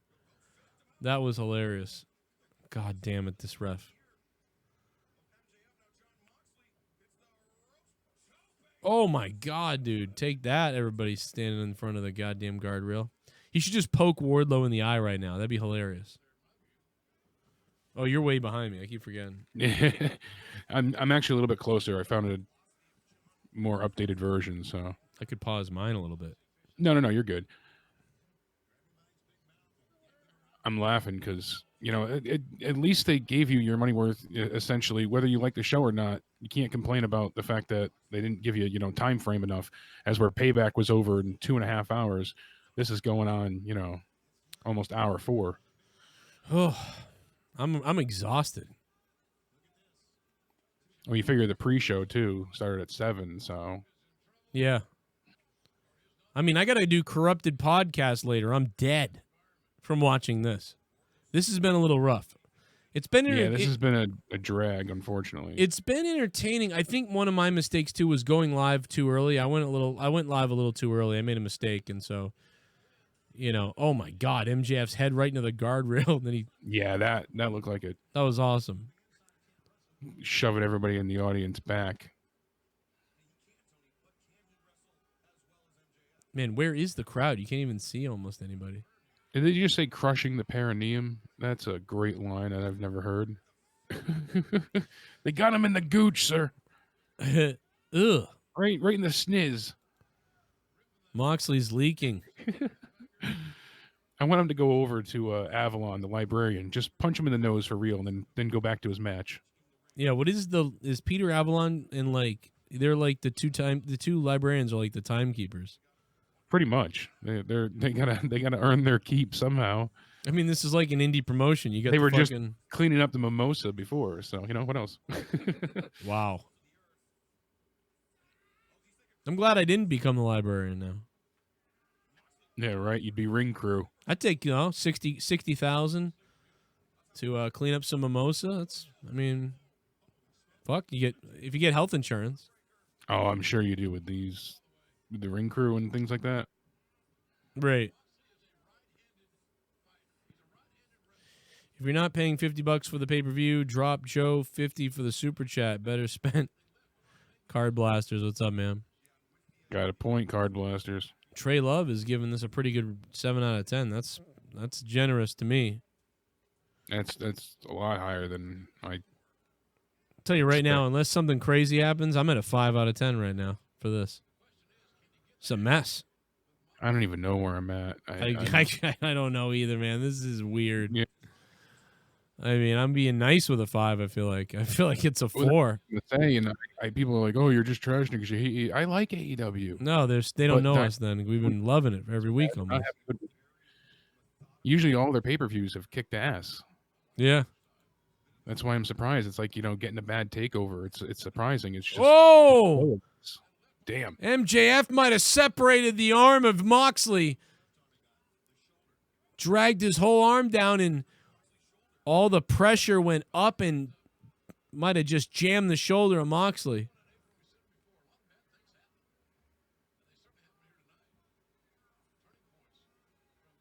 The wrist turned and jammed the entire shoulder into Moxley's. He might have separated the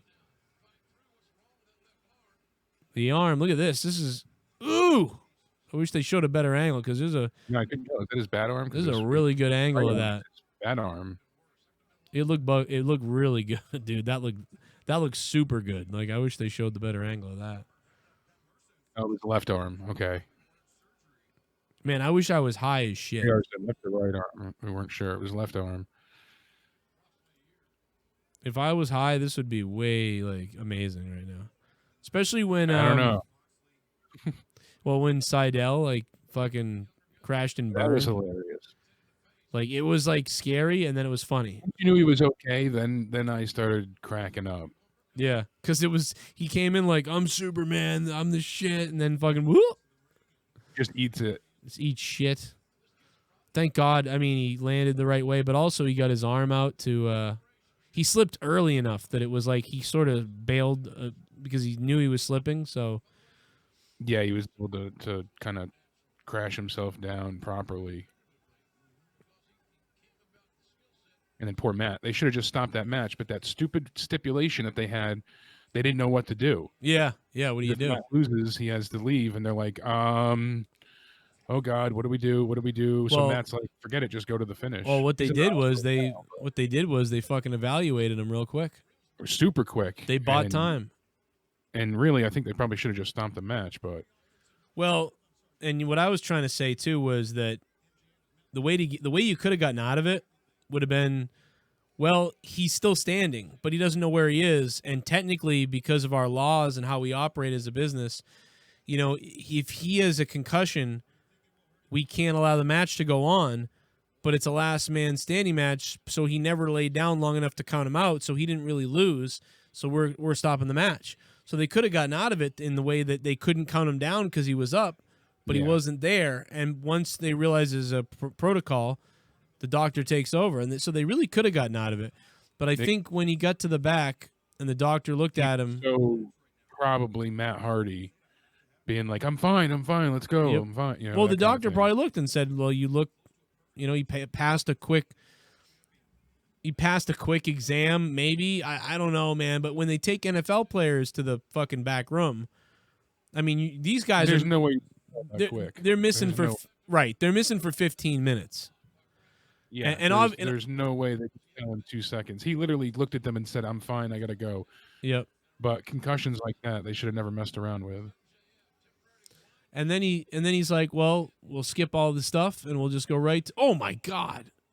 We'll just go Yeah, right right. to the climb the tower and you fall off." So they did the whole Shane McMahon all backwards. they did the it was just, I don't know, man, that was crazy. What was that, Shane McMahon and Blackman? I'm going to watch that over again in a few and see. I want to see that again for sure.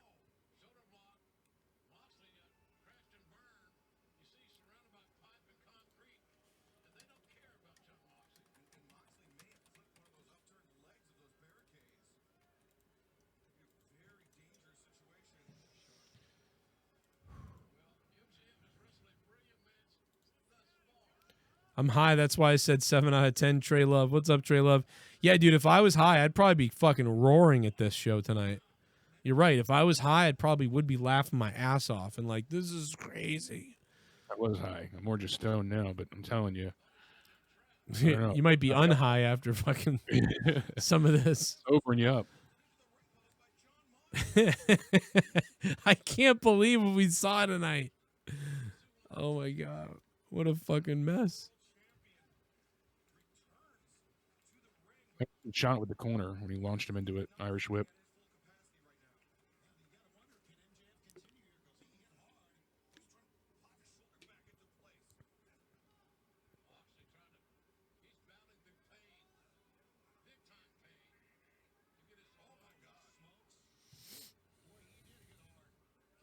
Drink it in, man. Oh my God, that's hilarious. See, they missed the shot of Moxley hitting the ground there. Somebody said the honeymoon is officially over.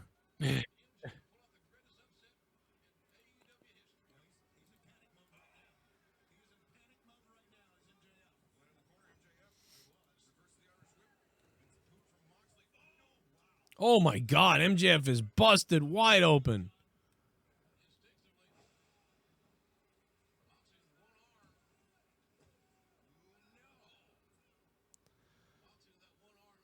Moxley has one arm. MJF has one period on his head. Yeah, he's just leaking. How did he bust his head open? I missed it. In the corner post, I believe. Hope he had his corner post. It looks like. Hope he got tested. Yeah, after biting Moxley's forehead. Ugh.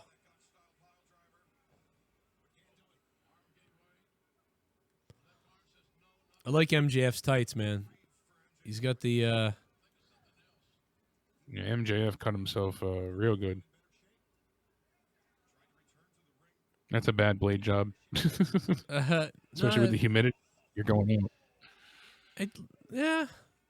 It's a pretty rough one, but I mean, I've seen worse, man. You know, Oh, when there's 1,000 times worse, but I'm saying that's still not great. you know when you when it's just gushing and it's scary. Like it's like, whoa. Yeah, oh yeah, when it's spurting, you can actually see the heartbeat. That's the ones that are. Yeah, that's freaky when you can tell how fast the heart's beating. Eddie Guerrero, you know. Those two are. I wonder if it is. I wonder if he. Sometimes they don't cut anymore, so I wonder. Just the way Well, he went into the post, and then they kept the camera off him for a long time. It's so. the way that it's staying in the same place. It's not moving. It's weird. It's not dripping off his head. You know what I'm saying? It's just static. I wonder if that is a blade.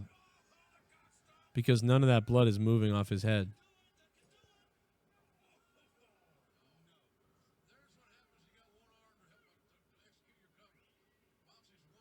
That looks pretty real, but it's not. It's almost like it sealed up already. Interesting. Stop bleeding. Yeah, it's like it's.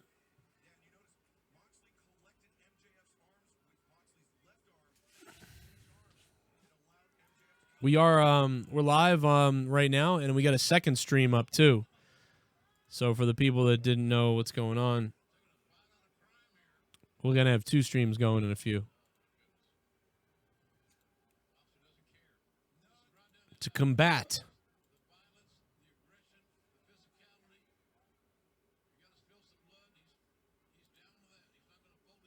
Yeah, that Swole Baker match, Neil, the ones that I have to watch it, I would skip it entirely. Oh God, that was set the probably tone. The worst cinematic match I've seen yet since the pandemic started.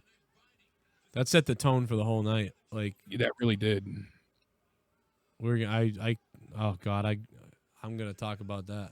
Oh, this has been pretty good. Yeah, been pretty competitive back and forth. I really like the injured shoulder being targeted, you know, and the fact that Moxley's trying to pop it back in, and good bit of storytelling between these two. Moxley can't hit the moves that he really wants to all the time, and close pinfalls. MJF is bleeding. They're doing a good job. Yeah, I like this match.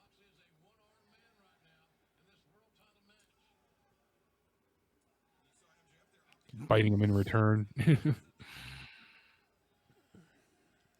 If you eliminated some of the like really horrific bad stuff that happened, it'd be all right. Oh yeah, wouldn't be great yet still, but it'd be much better. The Battle Royal really took the wind out of my sails. I know a lot of people love the women's match. It was good. That was probably the match of the night. Could be. Yeah, the commentary died for it again. It's almost like it's almost like they don't want to sell the women or something. It's very strange. They are selling it, but they're quiet. This match reminds me of like a early 90s, almost like a Macho Man Rick Rude type of match or something. Like I don't know why, but that's what this reminds me of. Like WrestleMania 8 or something right now. I'm serious. Like I don't know what it is, but this match, I like the way this match looks. The pacing, brutality of it. Yeah.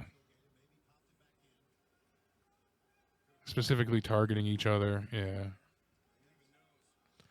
One's going for the arm, one's going for the forehead. This could end up being my favorite match of the night. I know it's still kind of early, it feels like, but it's probably midway towards the end. Yeah. But I feel like I might pick this as my match of the night, depending on what happens. Otherwise, I mean, I thought the tag match was pretty good. I just thought it was so long. It was really. They really took up a lot of time. Ugh.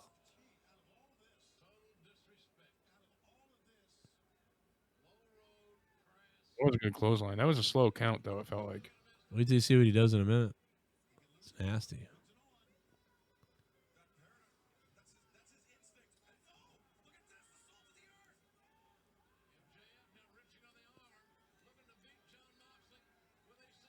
Imagine Moxley tapped out. To see him tap, of all things, too, would be so against his character. That'd be unbelievable, almost. This event is Halloween Havoc 98 bad. I mean, it's up. I mean, this is... Dude, we're watching Triple Mania right now. Don't you know that? This was Triple Mania tonight. Like TSS said, there's no "Where's My Music" segment to make it all memorable. Yeah. I'll tell you what I'm going to remember. I'm going to remember JR just fucking shitting on everybody. And I'm going to remember Matt Hardy's head hitting the cement. Yeah, Matt Hardy's head hitting the cement is what I'm going to remember.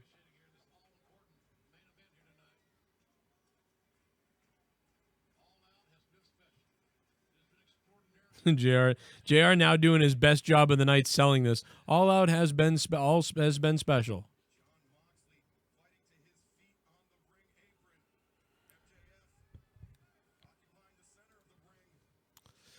See, like, man, all the blood's already gone from MJF. It might have sealed up, but I don't know. That's weird. It just dried. That's almost better. So you still have the dried blood there, so you get the look of it, but you don't have to worry about keep bleeding. Yeah. Exhaust yourself out. Yeah, either way, whatever happened, it worked out for him.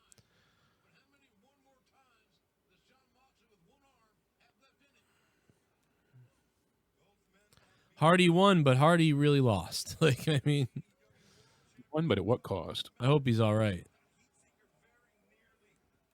And if that, I don't think it was a work. I think a lot of people thought it was even like Rebby Hardy was playing into it by tweeting.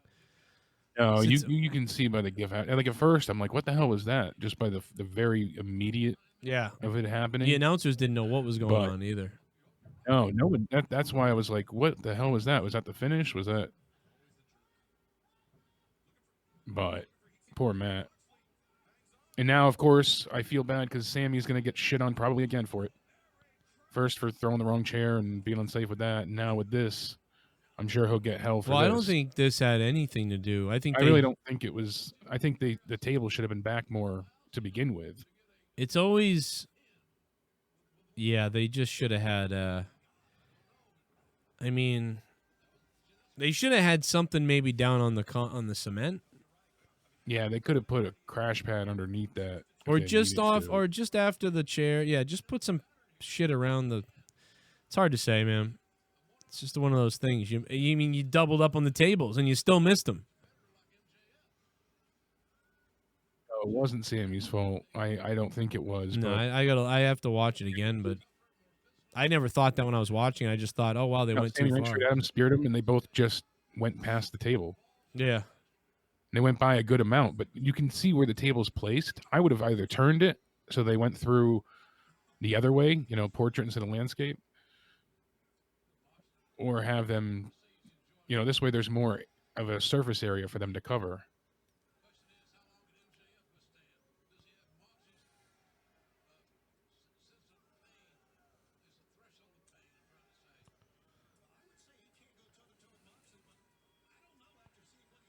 That air raid crash looked good, too.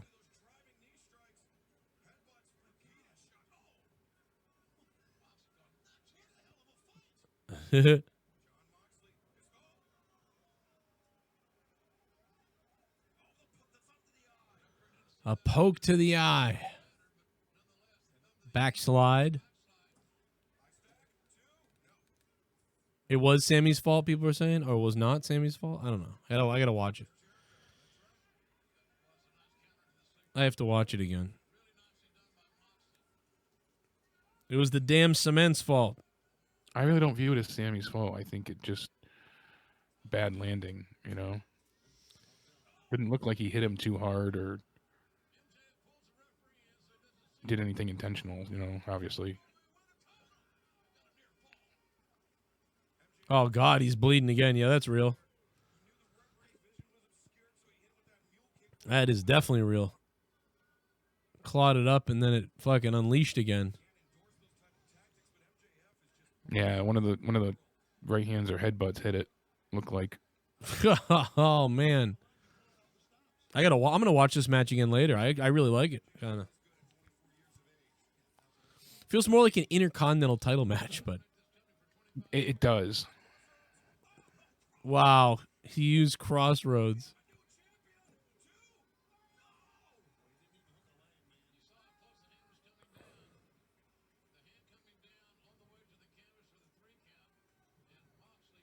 Man, MJF is a wreck. This match is definitely been this has been the best wrestling match of the night. Probably this, then the women, and then maybe the tag match, I guess, and then everything is just a mess. Yeah. After that, even just everything. There's a problem with everything tonight.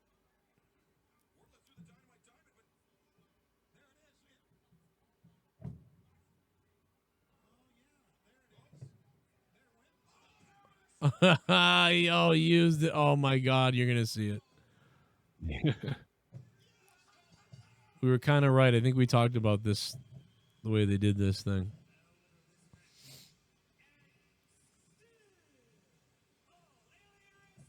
Wow.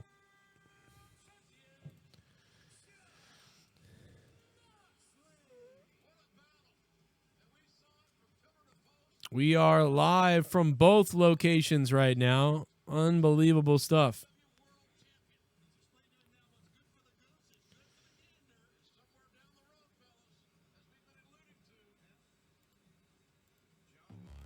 There's going to be some people that don't like that, but I like it in a way.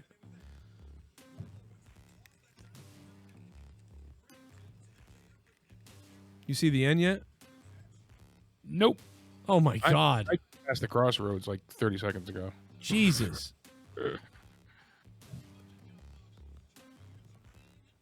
Wow.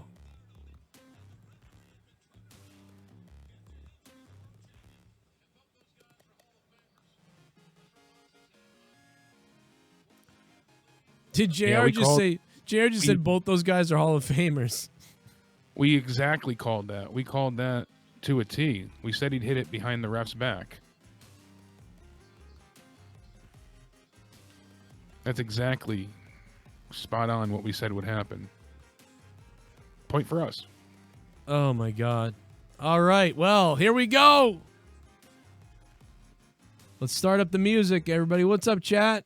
We're going live from both streams. Yeah. We're shadow banned on one, going live on the other. All Out AEW.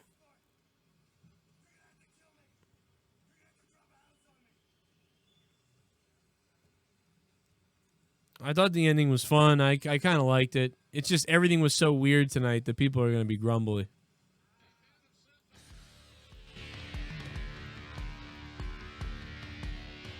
We are live for the AEW review.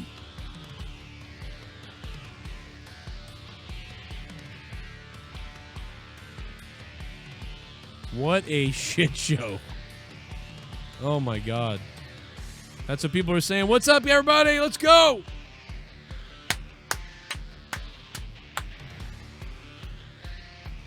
Gian!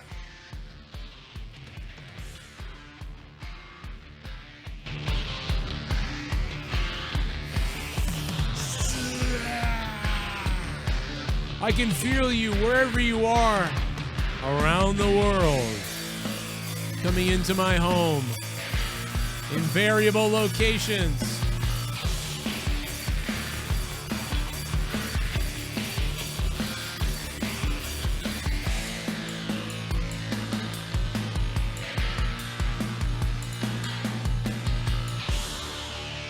What's up, everyone? I'm Joe Cronin. I'm live with Jake for the AEW All Out review. There is so much to talk about as far as this show goes tonight. It's almost unbelievable. It's almost unbelievable. If you guys would like to join us live, we are broadcasting from multiple locations due to the shadow ban. If you guys want to hop over to the new stream, feel free to do that. It's right here. If you want to stay here, stay here. It's whatever you want to do. It's all good.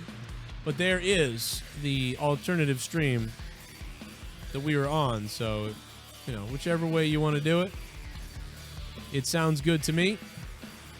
Jake, do you want to begin with the pre-show? Yeah, I probably should start there. Start with the pre-show. All right. So let's see. First match that we had was Joey Janela with Sonny Kiss taking on Serpentico with Luther. Pretty run-of-the-mill. Felt like what you would see on Dark. Wasn't bad, but was okay. You know, they're still telling the story of Sonny Kiss working with Janela. I'm curious if we're going to see them ever try and go for the tag titles. They might try and go, well, cruising around, you know, banging each other with tag titles might be kind of hot. Might work for them. I don't know, man. That was it was an all right opener. They gave him a gimme, like, here, you need a win back here. Yeah, there was that, and like I said, it just didn't feel like it was a kickoff to a pay-per-view. Didn't have really much excitement to it. Yeah, nothing was hitting right. I was judging the fans, like some of the people listening to the shows and watching the shows and what they were saying and what they were doing, and they just were like, it just seemed like a lot of people were kind of grumbly with the pre-show, whatever it is, man, and it was like, okay. And then we got Private Party taking on the Dark Order, so Reynolds and Silver. Right. And I was, you know, it was an okay match. I mean, honestly, there wasn't a lot to it, and I felt like, again, it was another Dark type match. And the thing is, Reynolds and Silver, they are a good tag team. They come out with these tag team sequences and moments and moves that are very innovative. Like, I'm shocked that they didn't have them win to make the Dark Order look strong throughout the night. I really thought that they would have told that story, but that apparently was the opposite of what they had in mind at all, as we'd see the Dark Order lose many times throughout the night. So, you know, again. Yeah, the Dark Order they lost, and we thought that. I said that, and then they lost. I mean, we were like, no, the Dark Order must win everything. We booked them to win the first one. Yeah. We're like, well, they're going to win the first one, and then they lose the first one. We're like, wow, okay. And then they friggin' lose the next one. It's just like, what? But whatever. The booking decisions, like far as who wins and loses, didn't even matter really tonight. It was more of... No. I mean, well, certain matches it did, but I see what you're saying. I mean, it was just more about the presentation of what they gave us as far as commentary, the matches, the actual match quality itself. Yeah, I can see what you're getting at. I'm watching the Matt Hardy fall again, by the way. Brutal. It didn't feel like an AEW pay-per-view typically feels. It didn't have that. Maybe it is because we still have less of an audience.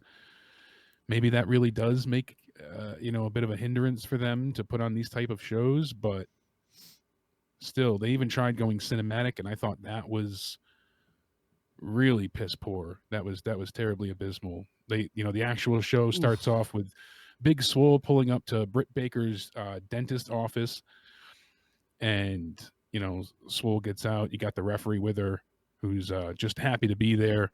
She goes in, and that's when Reba, Rebel, whatever you want to call her, is playing the receptionist, and they start to attack her with a clipboard and stuff. And that's when Swole goes hunting for Britt Baker, and she goes to one room. She sees blood all over the floor next to one of the dental chairs. The commentary team made note of that. And then that's when they start, I gotta beating stop the hell you. out of each other. I gotta stop you. Right when she walked in, I was thinking, wait a minute. I thought this was gonna be a match in the ring, and then I remember you saying, like, no, it's a cinematic thing, and I was like, oh. And then I kind of remembered that, and I was like, okay, whatever. But when the minute she got to the reception part, and then that interaction happened with Swole, and then she grabbed the clipboard and like kind of just tapped her with it. Yeah, she didn't really beat her with it. Like, I was like, oh my God, this is horrible. Like, From there, then. a lot of the stuff that they used as weapons looked ridiculous in the sense of like the way they used it. It didn't seem hard hitting at all. And then them fighting, out the building and on top of the motorized cart and into the dumpster. And it's like, it had that been there, done that feel. And then, of course, they weren't doing a great job selling the moves in the moments either. So it just felt very tedious and boring. It was worse than the Randy Orton Edge thing. That's all I could think about. That's basically what I was thinking about. Yeah. I mean, I would rather go and watch the swamp fight match again than this. That's how bad this was to me. Yeah, I guess you're right. I mean, it was interesting because I didn't know, what was going to happen, but the syringe of Novocaine made her leg numb, so she couldn't. It was so stupid and cringy. It doesn't. Everybody's been to the dentist. Everybody knows how Novocaine works. It doesn't work like that. I like the idea of her using the laughing gas or oxygen mask or whatever it was to like put her out. Yeah, that wasn't a bad decision. That was cool. That could have been the ending. Like, that was fine. But it was just the fact that everything felt so just, like, cheesy and bad. Like, it really was goofy. And right away, I was like, wow, I'm glad that's over. Now let's get to the show, I guess, because yikes. This could have been on the pre-show, but everybody was complaining on Twitter as well. Yeah, and I was like... People in the chat pointed that out. And we complained. Like, we were like, wow, because it was a build. It was like this long build. And then all of a sudden, like, now it's on the pre-show. Yeah, like, so what are they doing? So, like, when I didn't find it funny. I didn't find it humorous. I didn't find it interesting. It wasn't, there was just nothing to it. There was no substance. Any of the attacks felt lackluster. Right. The setting could have been so much better utilized. And the only thing that they really were innovative about was the finish. Right. And at that point, you're like, just get it done and over with. It didn't even feel... And the way she sold it, that stuff, it knocked her out, and then she's back up in a second. So, guys, we are live on a different stream. So if you guys want to come over and abandon this stream, feel free to come over to the new stream because this one was shadowed earlier. So come on over to the brand new stream. We have over 400 watching over there. So if you're in the smaller stream of 310, come on over to the 410 21 right now, and we'll end this one and go to the other one. Exclusively. It will help my bandwidth, but feel free to come on over to that stream right now. What up, D. Welsh? Yeah, we're probably going to take calls in a few, brother. Come on over, D. Welsh. Let's take a donation. Super Chat Party. Spaz Phoenix coming in. I may be the NXT guy, but I tried at every turn to give this show a chance. Instead, concussions and alcoholics and pre-taped matches for the first PPV with live fans. Can we take a 3-man dump on this? Spaz Phoenix, thank you, my friend. Yeah, feel free to get on here at some point, man. Spaz, thank you for the $10. Absolutely. Yeah, Spaz, I know he tried. I know he's the NXT guy and he gives AEW a hard time, but he was messaging me throughout the show and he was genuinely trying to enjoy things. But this is the worst. It wasn't the night for him to watch. This is not the night. If you were going to watch AEW, this whole week has been the wrong time to start watching. Yeah, not a good introduction for him to, really get into the... What was weird was how the producers, pulled these guys apart like it was part of the show. Like, they were really concerned with Sammy attacking Matt when he was hurt. That's what made me think, oh, is this some kind of work? Because why would they were, almost selling it like, oh, Sammy still wants to hurt you even though we're trying to say that you can't go on. So that's what made me think... I think they probably just didn't know what to do. So Sammy was just going to keep going until... That's what it seemed like. Oh, wait a minute. Wait a minute. The ground is different. Most of the floor is a concrete floor with cracked areas every once in a while. This is cracked area boards or something every foot or 8 inches. What? What is that? There's a different area here. Yeah, it's right here. You think that's styrofoam? No. Doesn't look it. Yeah, it doesn't. I see what you're saying, though, but it doesn't look like styrofoam or padding. Yeah, because the rest of the floor is separated by cracks, but they're 6 feet apart. If you see the regular ground, see the entire garage is separated by squares of 6 by 6 squares. Yeah, huge concrete. But the area he slabs. fell on is not that. Even this area here confirms those slabs a few feet away from the crash. But when you go back and look at where he landed, again, like I said, could be wooden boards, but it doesn't look thick enough. It's weird. Yeah. It's weird. Could just be how the floor is. I mean, yeah, maybe it's maybe I'm looking could into just it. be the flooring and the angle at which it looks too. Oof. Oh. But still, they both cleared more than half the table, so their legs look like it went through, from their hips down, went through the table, but shoulders, head, neck, all of it hits the floor hard. This is the only area with these 1 foot separation boards. Is it a ramp upwards? Does it look? Is that? It kind of looks like it's going up. No, there's all concrete. I don't know. It's just weird. It's just weird. It's the only area that's different. Yeah, it just looks like it's slightly elevated. Right. It looks like it's slightly elevated, and it's the only area that's different, and they happen to land on it. Either way, reports are stating that he's in the hospital now. So Jesus. It's just the way they did it. It felt, I don't know. What's up, Leah? Yeah, I think they just had no idea what the hell to do at that point. We're way behind, unfortunately. We'll get there, though. Come look at Matt Hardy. Look at this. Brutal. Yeah, I don't know. We'll figure something out. We just basically went live. This show ran wicked late tonight. Leah was about to record with Monica. She was going to record down here with Monica for their next episode, but we are loaded in here. What's going on, everybody? Let me play another dono. This show tonight was a disaster piece. Like, it was What else we got? very crazy. Oh, a little bit of the bubbly. That's it. Want some bubbly? Look at this stuff. Oh, a little bit of the bubbly. That's it. Not the best, not the worst PPV ever. Line of the night was from Jim Ross telling Excalibur, how the hell do you know that? Show flowed decent but dragged after the Hardy match. The cleaner is coming, I'm excited. Fans were drained from heat and length. Yeah, I don't even care about the whole cleaner thing. Like, every time someone says that, I cringe. So, but anyway, the Goon, thank you, Goon. There was so much sweat. There was so much humidity. And the fact of the matter is, Kenny Omega sold a knee injury, and that was the reason why he couldn't save his buddy. He was limping around. Oh, my God, my knee. Oh, my God, I can't get there to save my partner. And the second they lost, he went, oh, and he stormed out of there. He power walked. As soon as Kenny they lost, Omega. he was like, F this, I'm out. He power walked to the back. Like, oh, I wasn't really hurt. Like, talk about not selling at all. Like, the injury. That was infuriating. Jim Cornette is going to shit on this pay-per-view. And it's well-deserved. This was bad. I'm sorry. This was the worst AEW pay-per-view ever, obviously. And it was ugly. Anyway, the Big Swole thing started. That was fucking stupid.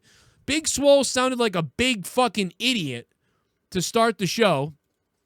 Britt Baker was goofy. I'll give them this. It's potential that Britt Baker isn't 100% yet, and that's why they went with this indoor fight thing. Fine, okay. But it was horrible. So on to the next match, Jake. Next match, we had the Young Bucks taking on Luchasaurus and Jungle Boy. So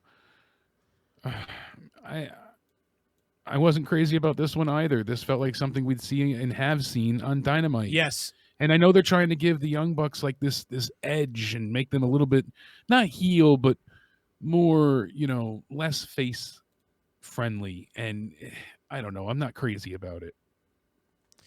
Yeah, it wasn't very good. It was just a basic, a 6 out of 10 match. It was all right, but it wasn't anything. And so, okay, you got the opening dentist battle that was a garbage. Might have been one of the worst matches I've ever seen.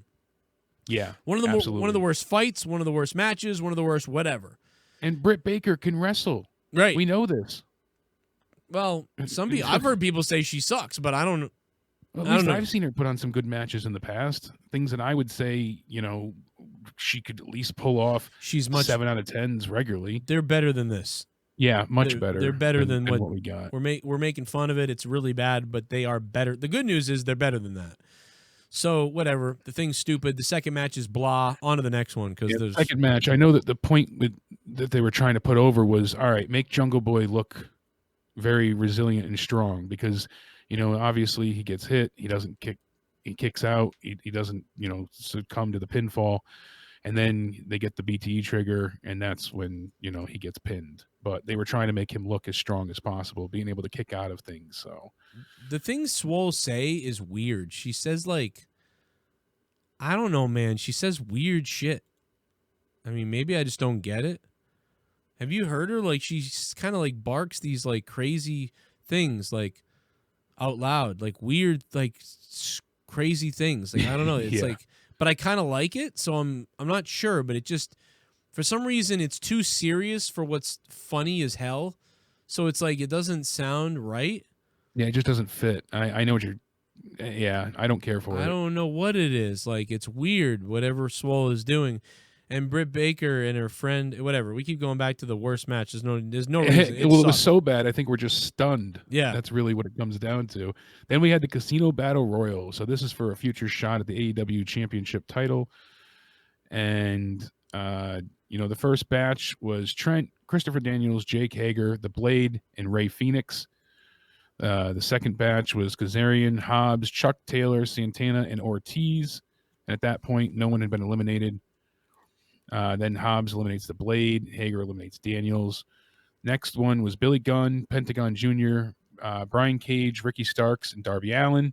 Darby came in with his skateboard and started clearing the house. I like that. When they were at this point, I was having fun with it, and Darby coming out was good. And probably about halfway At this point, through, I wasn't invested, but I was like, all Yeah. right, let's see what they can do to try and elevate this.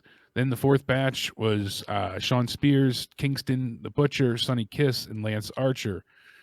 And I was like, I still wanted to see Eddie Kingston win this. And I was almost hopeful to the end. And then, it didn't work out as such. But instead they it was were the trying joke. to play up a snake bag with Jake, Roberts, obviously. What about Darby? Didn't he get hurt too or something? People were saying he was hurt. Darby got put into the bag there. I couldn't tell if that body was. bag. I couldn't tell if that was a work or not. And I am not sure. It was weird the way they sold it. Yeah. You see all the thumbtacks go inside, and then they put Darby inside, and then Brian Cage power bombs him right on the ramp.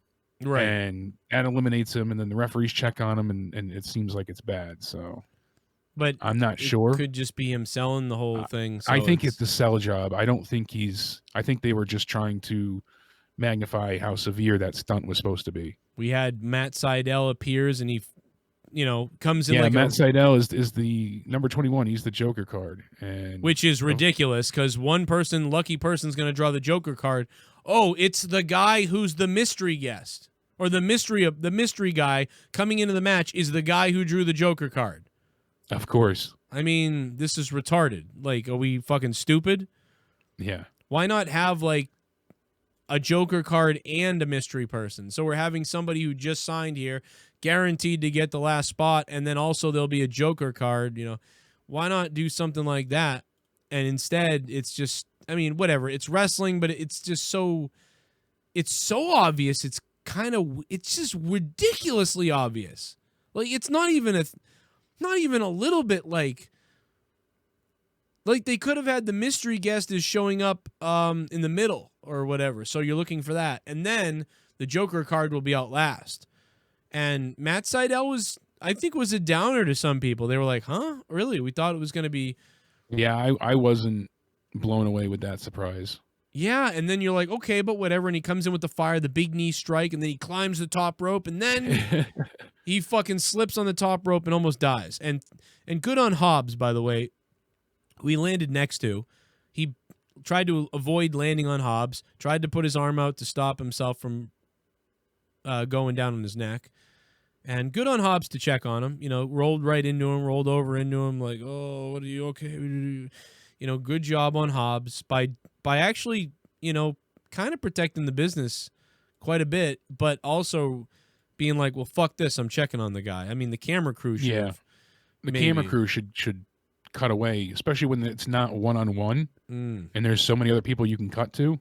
They did cut, but it took a second. But it's hard. It's hard, to it is hard, but to take just your things you notice. Yeah, in fact, your brain goes the other way. Instead of turning away, your brain wants to go, what? Like, it zooms in on it. So as a director, you got to be snappy, and technical director, you got to be snappy. So, but it ended up looking great because it didn't look good actually, but it ended up being okay because Hobbs was really discreet. But in the end, who cares? Check on the guy. I mean, exactly. The referees, we're all human. People know that. Yeah, exactly. And by the way, even if you fucking break the kayfabe and we already know it's all fake. So even if you break the kayfabe and Hobbs is like, hey, you okay? You could literally turn that into a story. Like later on, like it's like, yeah, I was in the match. I got my bell rung and I saw him up there and I thought he was going to come crashing down and nail me. And then I saw him fall. And at that point, even though, he was about to do damage to me, I thought maybe he broke his neck, so I rolled over to check on him because, I want to win this thing, but at the same time, I just saw that guy could have been paralyzed, so I wanted, at least maybe then I could yell at the referees, get him out. That's one less guy I got to deal with, and he can go to a hospital. But, and then Matt Sydal could have been like, well, fuck you. You don't got to check on me, and then they could have a little match on Dynamite. So all that stuff's nice, but unfortunately, Matt Sydal was one of the most embarrassing, like, people were bringing up Shockmaster. It's not that bad. He's the new Shockmaster, but it was it was pretty embarrassing. But it was a hell of a botch, that's for sure. He was like a cat when a cat falls, and like, I didn't do that. I didn't do that. That didn't happen. That's exactly. Just played it off. Yeah, he crashed and burned, and then was like, oh, whatever. Like that doesn't happen. At least they just kept going, but still. And then I guess Lance Archer was the favorite to going into this match. That does nothing for me seeing him win. We already saw him lose to Cody for the TNT title. Now he's going to go and get his ass beat by Moxley. Right. I just don't believe in Archer at this point in time. Seeing him rough up random people in the back of the locker room while Jake talks cryptically does nothing to build him up as a a credible contender for the title. He needs big wins against people, and not just in a over-the-top battle royal. This doesn't make him look like a real badass. Jake had to help him by bringing out the snake that Kingston, they tried to sell, was afraid of. Yeah, and it was... do you think there was never a snake in the bag, right? No. Right, that's what I thought. At least I don't assume so. I would highly doubt it. I kept thinking that. I was like, there's no snake in this bag. There's no way there's a snake in this bag. By the way, guys, I just got to say real quick, Corrupted Podcast is coming up in a little while. We got that. We got so much more to talk about. This show ran crazy late. I can't believe how late it ran. Leah, I thought you were going to record upstairs. Why? Really? Why don't you grab the laptop and bring it over here? Bring it down here, because I'm almost done with this. We're doing the AEW review. Monica and Leah are going to record their podcast. Too spooky. Too spooky too? No, it's not too spooky though. It's. Whoa, Jay Swiss just subbed on Twitch, man. Jay Swiss, thank you, dude. That is let me check, because that's a lot of... Oh, it's 22 months. Holy shit. Damn. 22 months in a row. I wonder if Arush and Chu ever resubbed, because he had a streak of 3 years going. He may have missed it. If he did, man, I feel bad I didn't tell him, because I feel like I didn't go live on Twitch for a while. What was match of the night, everybody in the chat? Give me your matches of the night in the chat. We are live in 2 different locations right now. Please hit the sub if you're new, and we're having a subscription party tonight. And tonight we are also having a Corrupted Podcast. Fuck Matt the Misfit if he's mad. Where's Sanity? You missed on this one. I enjoyed the end ring, but the cinematic was a huge miss. Yeah, just a mess. MWM too. What happened to D. Welsh? I thought he was going to call up. D. Welsh, we're on Discord, brother. If you want to call up D. Welsh. We're not on Skype yet, so just come on Discord if you wanted to say something about the show. And anybody else, feel free to pop into Discord. We'll try to get you on. Hey, look, it's Jacob, the guy that talks shit about me everywhere, but then comes into the chat like that everything's okay. That's funny, Jacob. But nothing's happened. You are kind of a funny idiot, dude. You talk some major shit about me the last week, but then you show up in my chat. You're really a fucking idiot. You realize that? Like, do you realize what kind of fucking loser you are, dude? I mean, really. Especially when you talk shit about me and I gave you back the other I'm allowed time. to talk forever. I got a fucking dick. I'm not allowed to talk as long as everybody else. Fuck you, fucking cocksucker. Suck your own dick tonight. Jesus. Sheeta and Rosa match was fire. Private Party and Dark Order was so-so. The 8-way was okay. Sammy match against Matt Hardy was crazy. Adtr match was great. Swell and Baker. Smiley face. Smiley face. Cassidy and Jericho was awesome, and Matt Sydal was all 7/10. E-Murder! E-Murder! Yo, E-Murder just came in with the $50 bomb, yo. E-Murder dropping $50. Thank you, E-Murder. E-Murder, $50, man. Thank you, dude. Listen, I understand. I'm glad you were entertained. I really can't go that high with this. I got to be honest. I love the hell out of AEW. You know I do. I'm wearing my AEW shirt. But this was a mess, dude.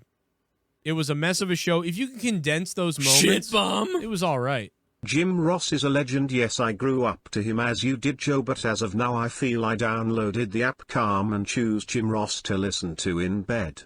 All Out highlights now on the Wrestle Daily and Botch Club. Joe Carey and Cross Cronin and Jake Big Daddy Cool DeMarco. Botch Club, Yeah, baby. dude, you guys are going to have tons of clips to put up on Instagram. I mean, it's really... Yeah, you guys are loaded. And never mind that, though, but look at all the attention Botch Club's getting on Instagram.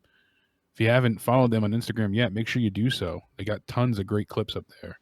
They're killing it. They got all the clips. They got all the clips, man. I'm giving it a... I'd be more around a 4 tonight, to be honest. We got a few more donations. We'll get to those in a few minutes. If you guys want to donate, the link is in the description box down below. E-Murder, I'm sorry, I got to kick Ryan Romano off. Ryan Romano was the top donation most of the night, but E-Murder has just booted you. Took Ryan down. He murdered him. He murdered him.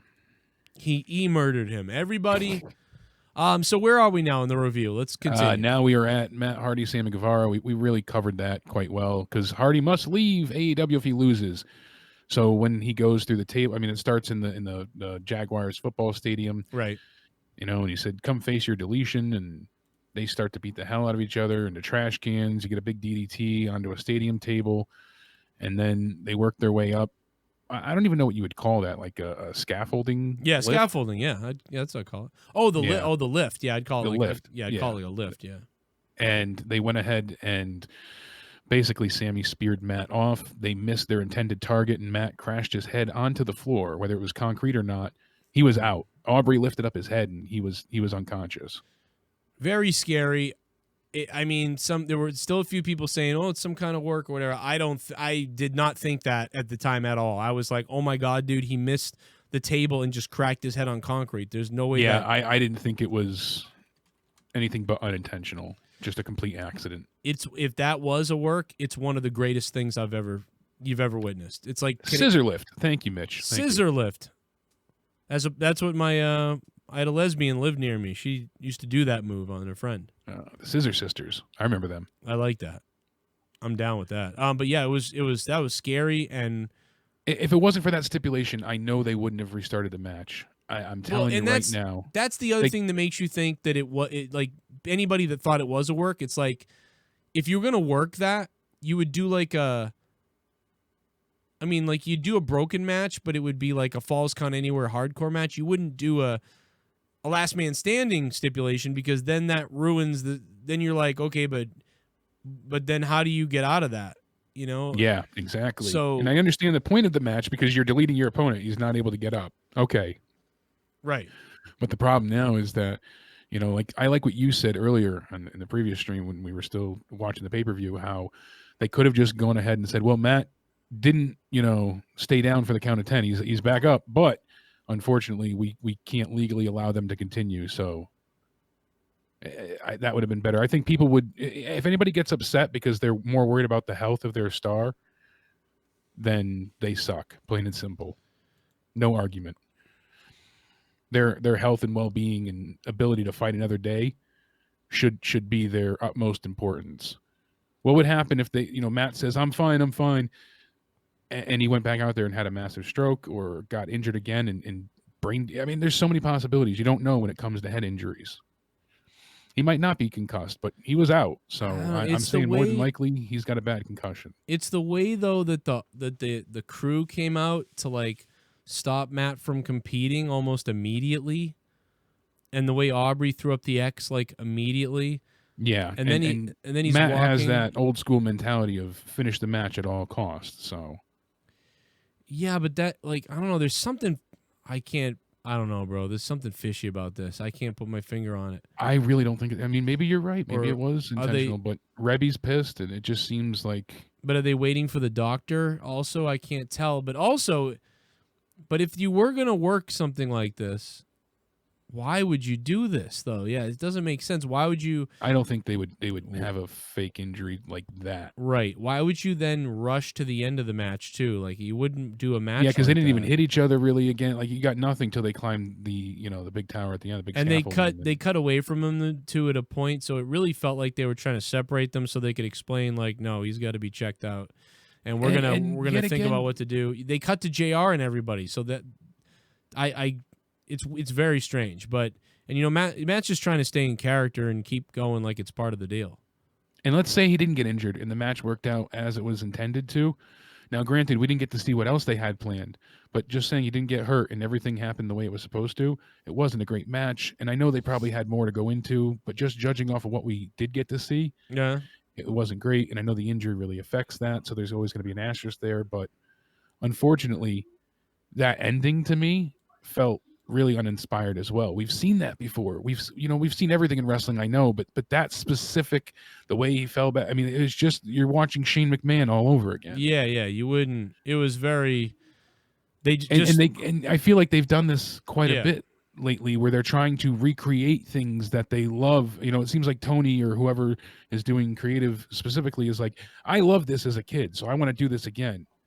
But they're not really putting their full own spin on it. It's just, it feels like they're doing AEW's version of Raw. Or they totally WWE. ran to the back to the trainer room. They completely ran to the trainer room, had him quickly evaluated, and then he was like, we gotta finish the fucking end. We gotta do the end. Like the doctor said, okay, you don't look.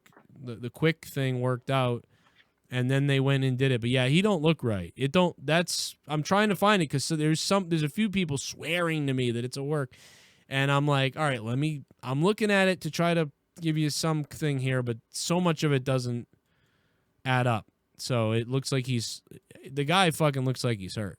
And that's all. It looks very bad. Like it looks like they just missed the table. They went down hard. And if you went through the tables, you would have been fine. You would have expected to go through the tables like together almost on your side. And instead, you went flat back, but then not through the table at all. So it was so freaky. Yeah, because Michael Sampson, the doctor there, definitely cleared him. I mean, they had to have cleared him to let him finish the rest of the match. They dragged him back to the back room, cleared him, brought him back out there. While JR is saying his head bounced off the concrete. Yeah, right. I mean, you saw it reminded me of Back to the Future when Marty gets hit by the car. It's a really cringy scene when he hits his back and you hear the clapping noise when he hits the cement. You're like, ooh, like in the first Back to the Future movie or first one. It's kind of crazy. Yo, we gonna bring on D. Welsh. What'd you think tonight, D. Welsh? It was just really confusing all night long. It started with that cinematic, and it just went from there. That tag team match that followed, it really wasn't that great. But the Moxley and MJF, that was pretty good. And Thunder Rosa and Sheeta, I thought that was probably the best match of the night, honestly. Yeah, I'd probably go. I think I want to go with Moxley and MJF as the best match of the night, and Thunder Rosa Shida number 2. And I think Thunder Rosa and Shida could have been better if the women had been a little more intense at the middle end of their match, and the commentary wasn't crap. Felt like the commentary, like JR and the guys, like they didn't even want to call really. Like it felt like they were sleepy. And JR just kept shitting on every single wrestler all night long. It was hilarious. I got notes right here on JR, just some of the things he said. On Matt Cardona, he said, something's missing in this guy, Matt Cardona, and if he finds out what it is, he could be a dangerous guy. But obviously he's a great athlete. He looks great, but there's just something missing. Yeah, JR said that about Cardona. I know what's missing. His name isn't Biff Raiden. Yes, Biff Raiden. Biff Raiden. If he came out and he goes, you know something, tonight Biff Raiden's going to entertain all the bitches in the crowd. Like, people would be like, fucking Biff Raiden? That's crazy. So, yeah, he's missing Biff Raiden. Then JR went on to say, Kenny Omega looks great. He looks great when he does these aerial movers, but I mean, eventually you're gonna crash and burn, and they look very nice, and he kind of just started burying Kenny Omega's offense. Like that was JR. JR did that tonight. It was really kind of incredible. Let's go to the phone lines real quick. There's lots of calls coming through. I just hung up on 718. My bad, man. 954's here though. What's up, 954? Wait, after Lance Archer won that match, do you think the main event kind of felt predictable? I thought it was pretty predictable before that, so not really. You can't really. I feel like it really telegraphed it. It did. You're right. It did add to the fucking okay, But they were trying to make Lance Archer seem like a face. So if MJF had won, it wasn't that crazy because they had been starting to build Lance Archer like a face.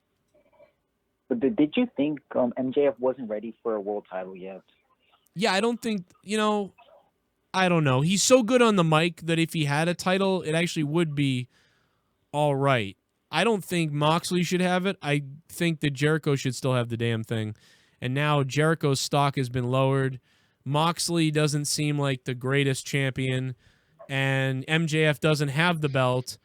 And I got to be honest, everybody has been lowered. Everybody has been lowered down. And Cody Rhodes just lost the TNT title. So every single one of these guys' stocks have come down. And they had done a brilliant job of building up some of the guys. And it really feels like everybody's stock came down. Everybody that was a 7 or an 8 has moved down to a 6 or a 7 now or a 5. It's unfortunate that, that's the situation because it's not very good right now. But it's still better than WWE. But Moxley is... See, this would have been a good match tonight. I feel like Moxley and MJF, that should have been for the TNT title or in the mid-card of the night. Yeah, that didn't feel like a main event belt. And probably Jericho should have been wrestling somebody for the world title. And, Cody could have wrestled somebody. And without Cody and with Jericho in a Mimosa match, I mean... Thankfully, the one thing was that the women had a good match. So that was the one thing was, well, the women had a good match. They had been sucking, but it feels like we traded the women for everything else. First, it was everybody else was doing well and the women sucked. Now the women have a good match and pretty much everything is blah. But MJF and Moxley did it. I liked their match. I liked the blood. I liked the use of things. Psychology, the story. There was a story there. You can't use the move. Oh, the referee's back's turned because... But why would Wardlow do that? It's so predictable there. But it was at least, even though it was predictable as shit and so, cliche, I guess, or whatever, to do what they did, it was nice because they executed everything right. So the match was good, and then they executed everything right, and we got blood. And so you were just like, thank God. Like, a match went from the beginning to end with some semblance of a wrestling match. And it felt like one, and there was a belt on the line, and somebody bled, and the good guy won, I guess. And I don't know. So like I'd probably give that match best match of the night. I thought Orange Cassidy and Jericho was pretty entertaining too. I may give that the third best match of the night, even though it was a little ridiculous. I'd probably say Moxley for number 1, women number 2, Sheeta and Thunder Rosa number 2, and then probably Jericho and Orange Cassidy, I guess. And then the tag match, maybe. The tag match was pretty good too, but it was just fucking crazy. You know, just fucking all over, like, knock him out, bang, knock him, slap him, they duck down. And then Kenny Omega sells a leg injury. He can't move on his bad leg. And then literally I see him storm out of the fucking arena. Not hobbling. That guy should have left in a fucking wheelchair. Should have. I just thought that was absolutely ridiculous. One of the things we haven't discussed. Hey, cover me real quick. I got to fix Leah's microphone for our podcast.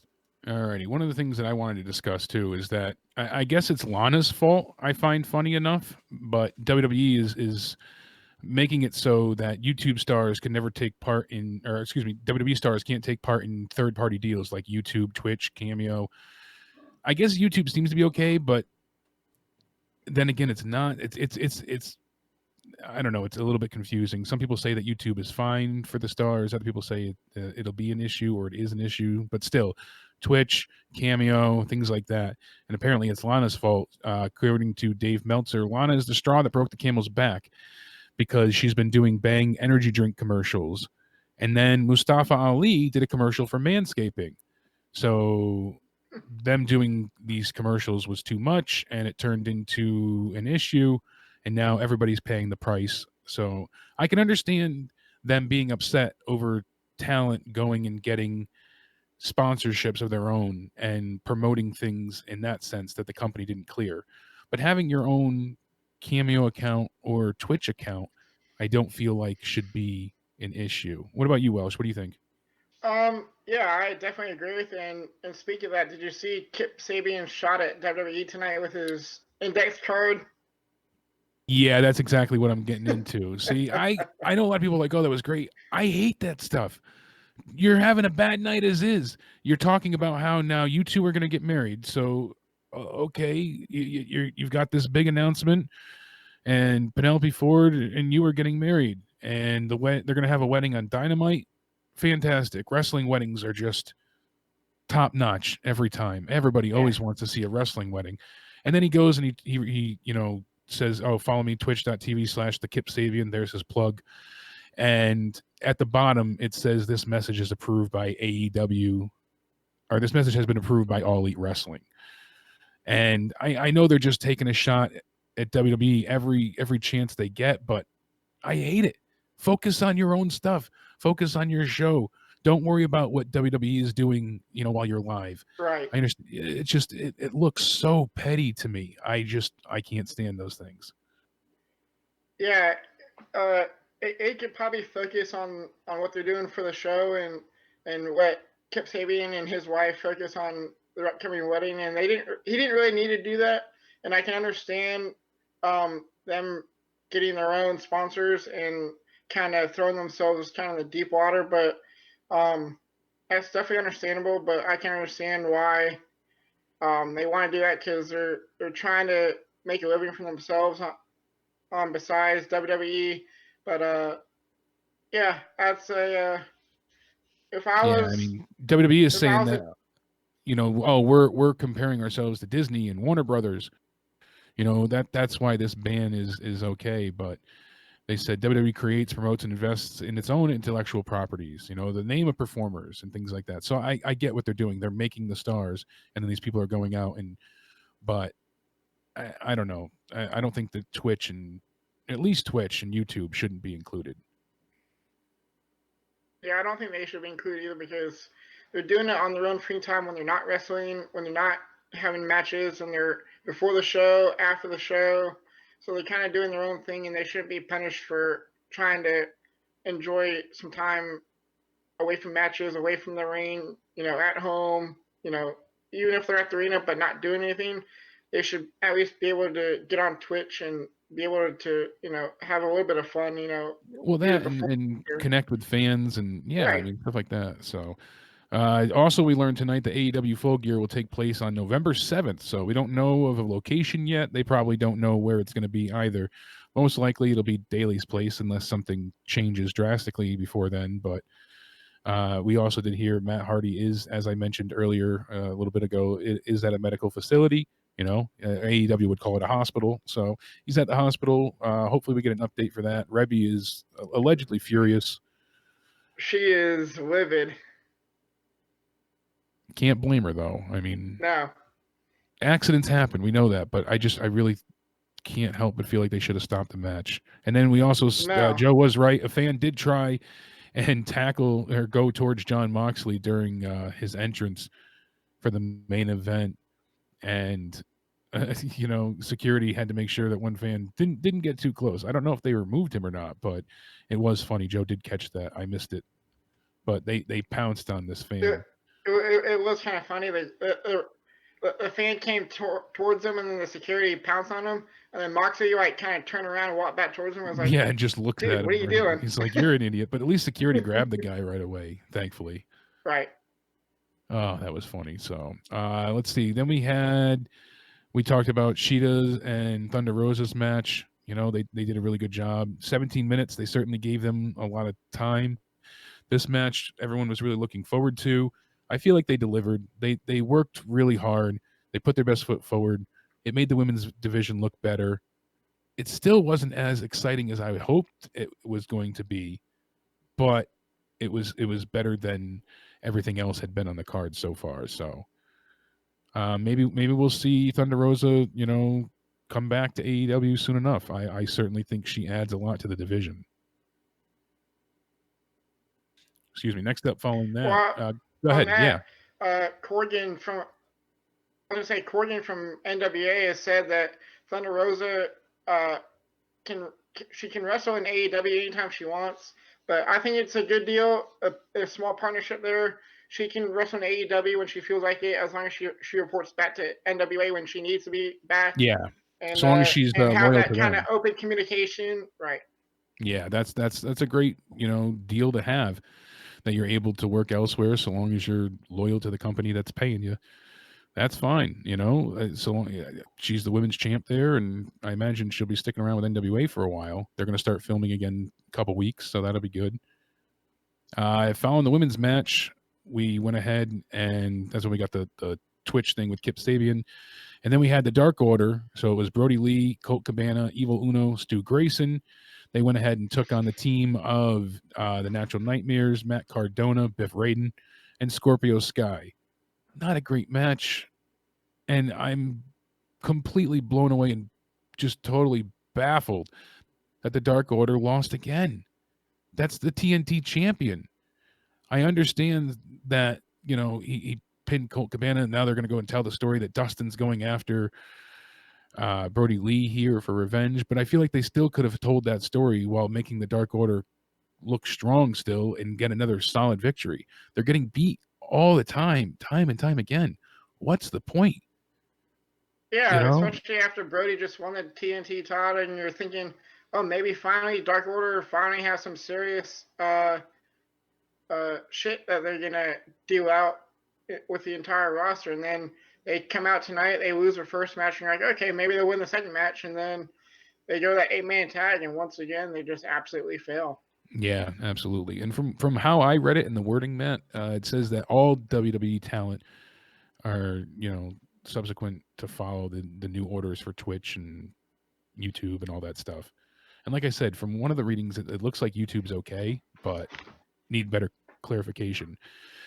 And then after the match as well, they went ahead, and Excalibur was, going on about how Colt Cabana, he could have pinned Dustin there. He could have pinned Dustin Rhodes, but he wanted to, be greedy, go for one more move, and he shouldn't have done that. And I get the story they're going for. Maybe they're going to punish Colt Cabana now and actually let him see the dark side of the Dark Order. All right. But all in all, I don't know. I just felt like this didn't fit. It felt like a regular match that should have just happened at Dynamite or even the pre-show. It just it wasn't like it was a bad match at all. There was just no interest here. I didn't have any motivation to give a damn. I wanted to care, but how did you feel about this match, Welsh? Kind of let down for having Dark Order lose yet once again. You just had Brody Lee win the TNT Championship. Finally, you put some seriousness in the Dark Order, and it kind of put some oomph into that team, into that stable, and saying, oh shit, good shit's about to happen. And then all of a sudden tonight, it just fell flat.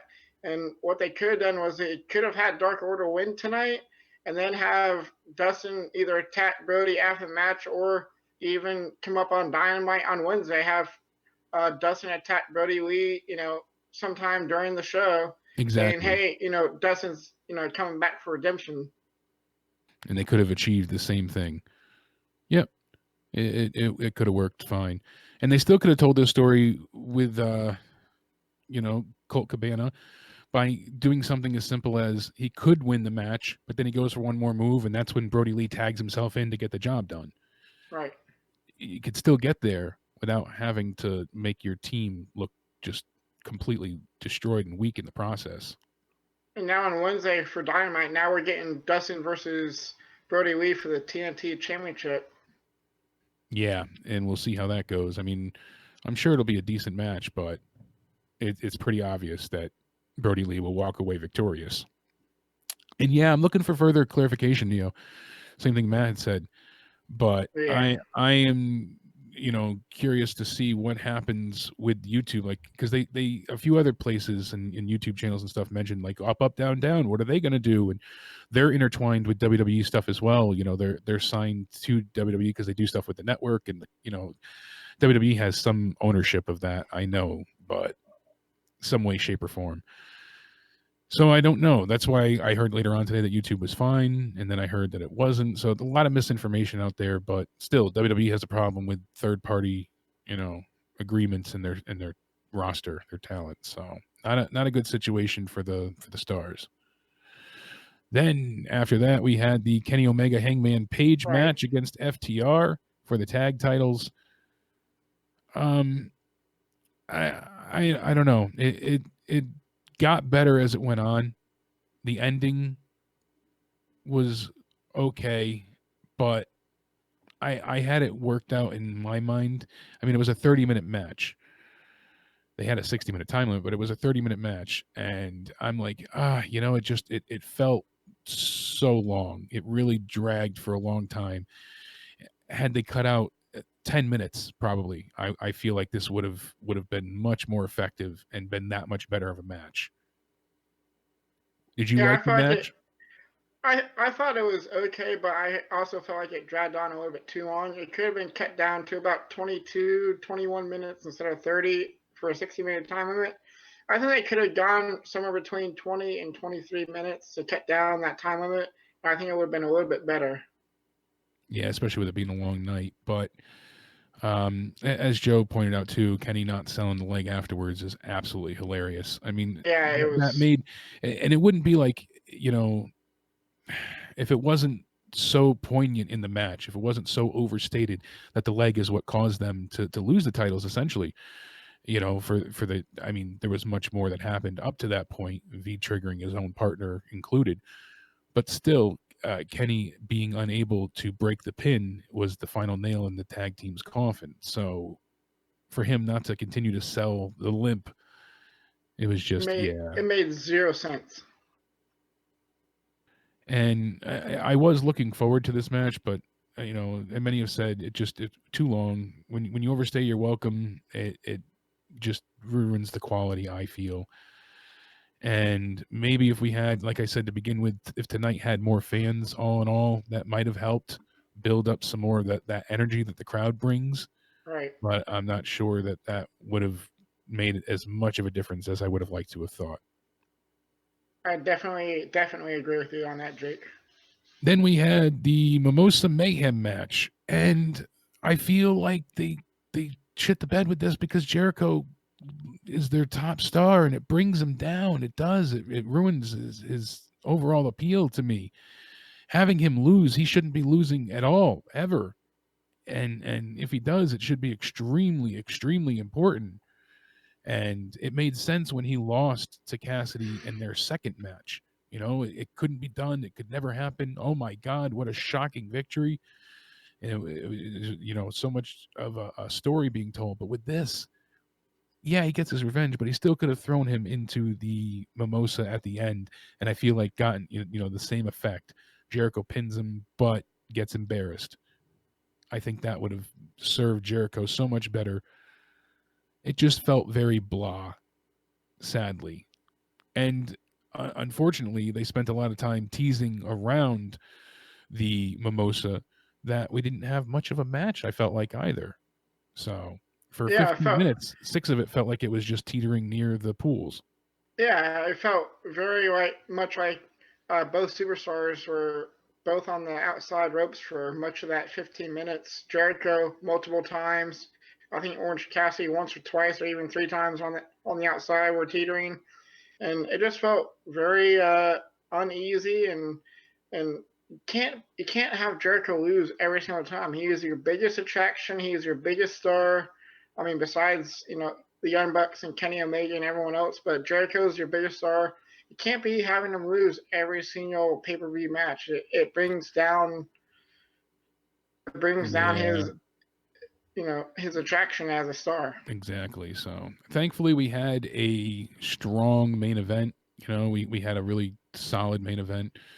It wasn't as hyped as I thought it would be, but it was still, compared to the rest of this night, thoroughly enjoyable. So, or at least enjoyable, not thoroughly, but it was enjoyable.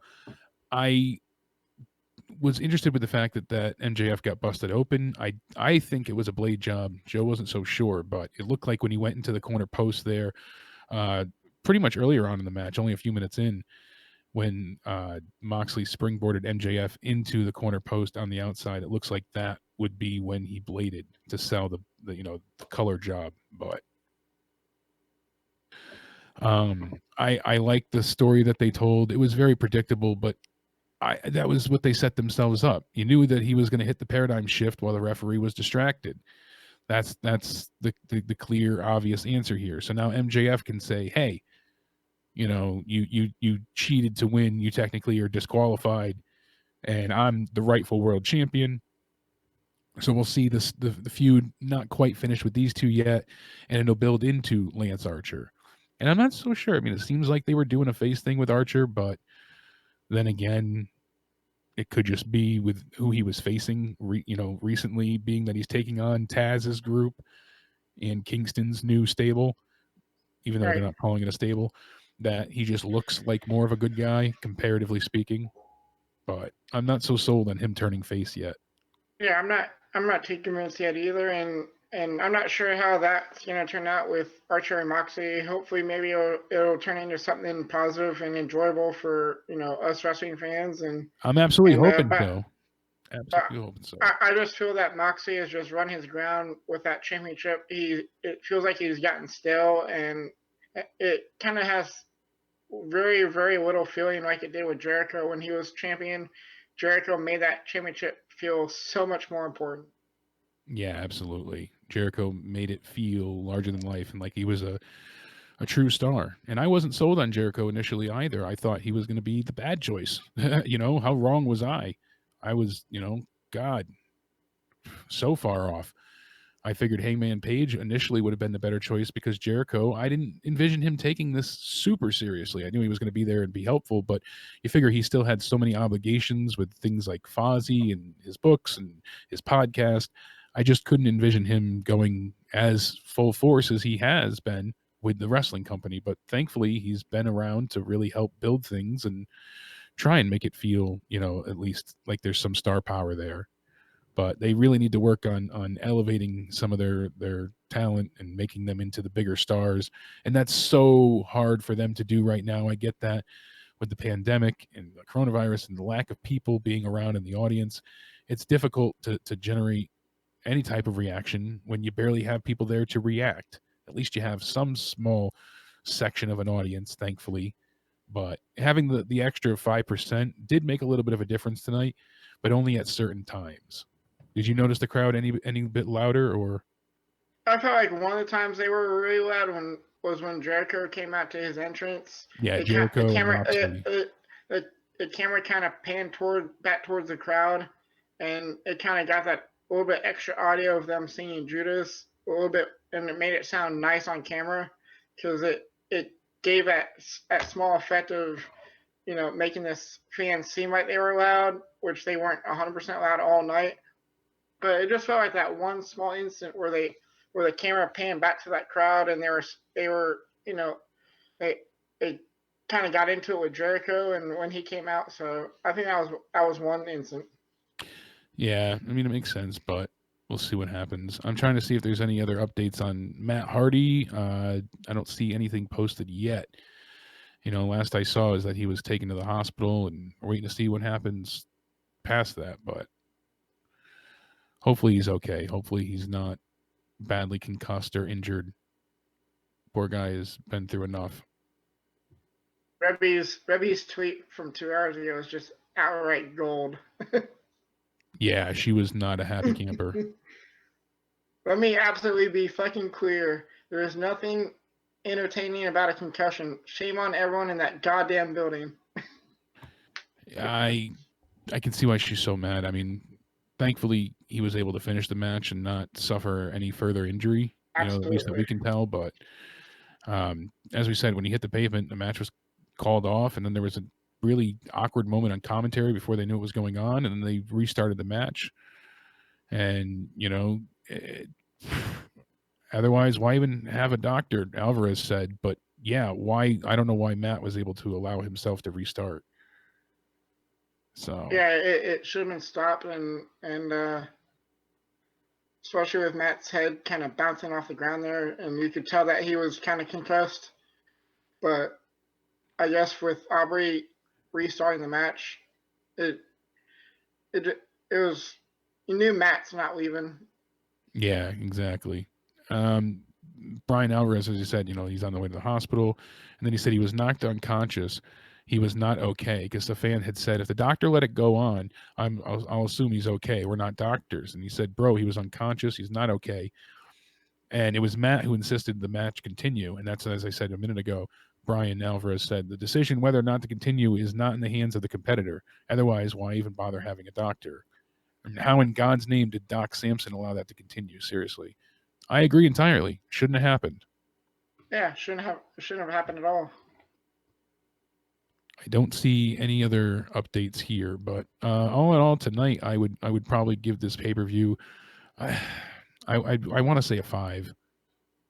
I was gonna be right there with you.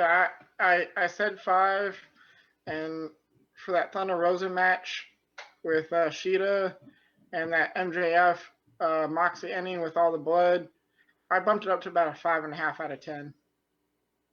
Yeah, that makes sense going up a half point because I was at about a 4.5. So we'll see what happens going forward with this. But chat, what was your favorite moment of the night, and what do you guys give it out of 10? Let me know. I know Joe will be back in a few minutes. He's getting ready for the Corrupted podcast tonight on patreon.com/Joe Cronin Show. That's right. You can go ahead and become a Patreon for all at least 30 hours of bonus extra content. I mean, there's so much stuff, hundreds and hundreds of hours of podcasts on there, thousands of episodes, tons of stuff you don't want to miss out. Patreon.com/Joe Cronin Show. Be sure to check it out. KOTR says 2 out of 10. Gallows 3 out of 10. Wow. So AJ says 6 out of 10. Bam's at a 3.5. AEW says 7. Mox match was the only good part, Gallows says. That was my definite favorite match of the night, but Jason gives it a 4. Keith says, I thought it was a 6 because Moxley retained, which most didn't think would happen. So, yeah, we predicted it, but I'm with you there. KOTR says, worst pay-per-view? Yeah, in their existence, I'll agree. Bugaloo, what's going on? Hail Meta Forever gave it a 7 out of 10. Adam says I like the Bucks versus Jurassic. So I thought that was kind of flat because I felt like the Young Bucks didn't perform up to what they're normally performing at. I just felt like they kind of showed a little bit of a heelish side, just a tiny bit. Yeah, exactly. I mean, it just seems like a Dynamite match to me, honestly. That's exactly what it felt like. ADTR gave it a 6 out of 10. Beard Gang 3 out of 10. Pocket Aces 4 at best. I would want a refund, said Sandman. RJ 2, J Rod 5. Lewis didn't watch out of 10, so I guess you can go back and just watch the highlights. Jared gave it a 6. Kid 420 3 out of 10. The show was poop. A lot of lower scores. Wow, I'm actually genuinely surprised. I thought I was being harsh on tonight, but I guess not. I was excited for the show. I did genuinely want to like what we were given, but the build-up, you know, it just felt like they went a bit too long with it. As I kept saying, you know, the cake they baked, they burnt, and then from there, it just seemed to, you know, just not be the best foot forward for them tonight. Adam says the Jungle Boy kicking out of 2 super kicks was dumb. Though, let's be real. Well, they were trying to, I not that I disagree with you, but they were trying to get him over to make him look resilient and strong, and I don't know if it worked, but we'll see. JR's drunken slur out of 10. Yeah, Big G's right. I mean, Good Christ. it was a Shoot me in the nightmare head. with JR at times. I swear, you know, we were making a joke earlier because he was drinking the Rock's liquor on Twitter before, doing a few shots of it. And I said, you know what? He's drunk. That's all there is to it. And then people told me about him drinking the Rock's liquor. And I was like, oh, I guess it is true because he was just a slurry madman tonight on commentary. Dude, he was drunk. He was awful, and Excalibur was even more trash. They really were all bad tonight. And by the way, I couldn't even figure out what the fuck was wrong with Leah's thing. Leah and Monica trying to record. All that time I was gone, I couldn't even figure it out. Like it was. That sucks. It was awful. Guys, come over to the other version of the stream right now. We are going to end the faux stream. So come on over to the main stream right now. Come join us. And we're going to be live for Corrupted Podcast in just a few minutes, guys. So come on over to Patreon for Corrupted Podcast. Don't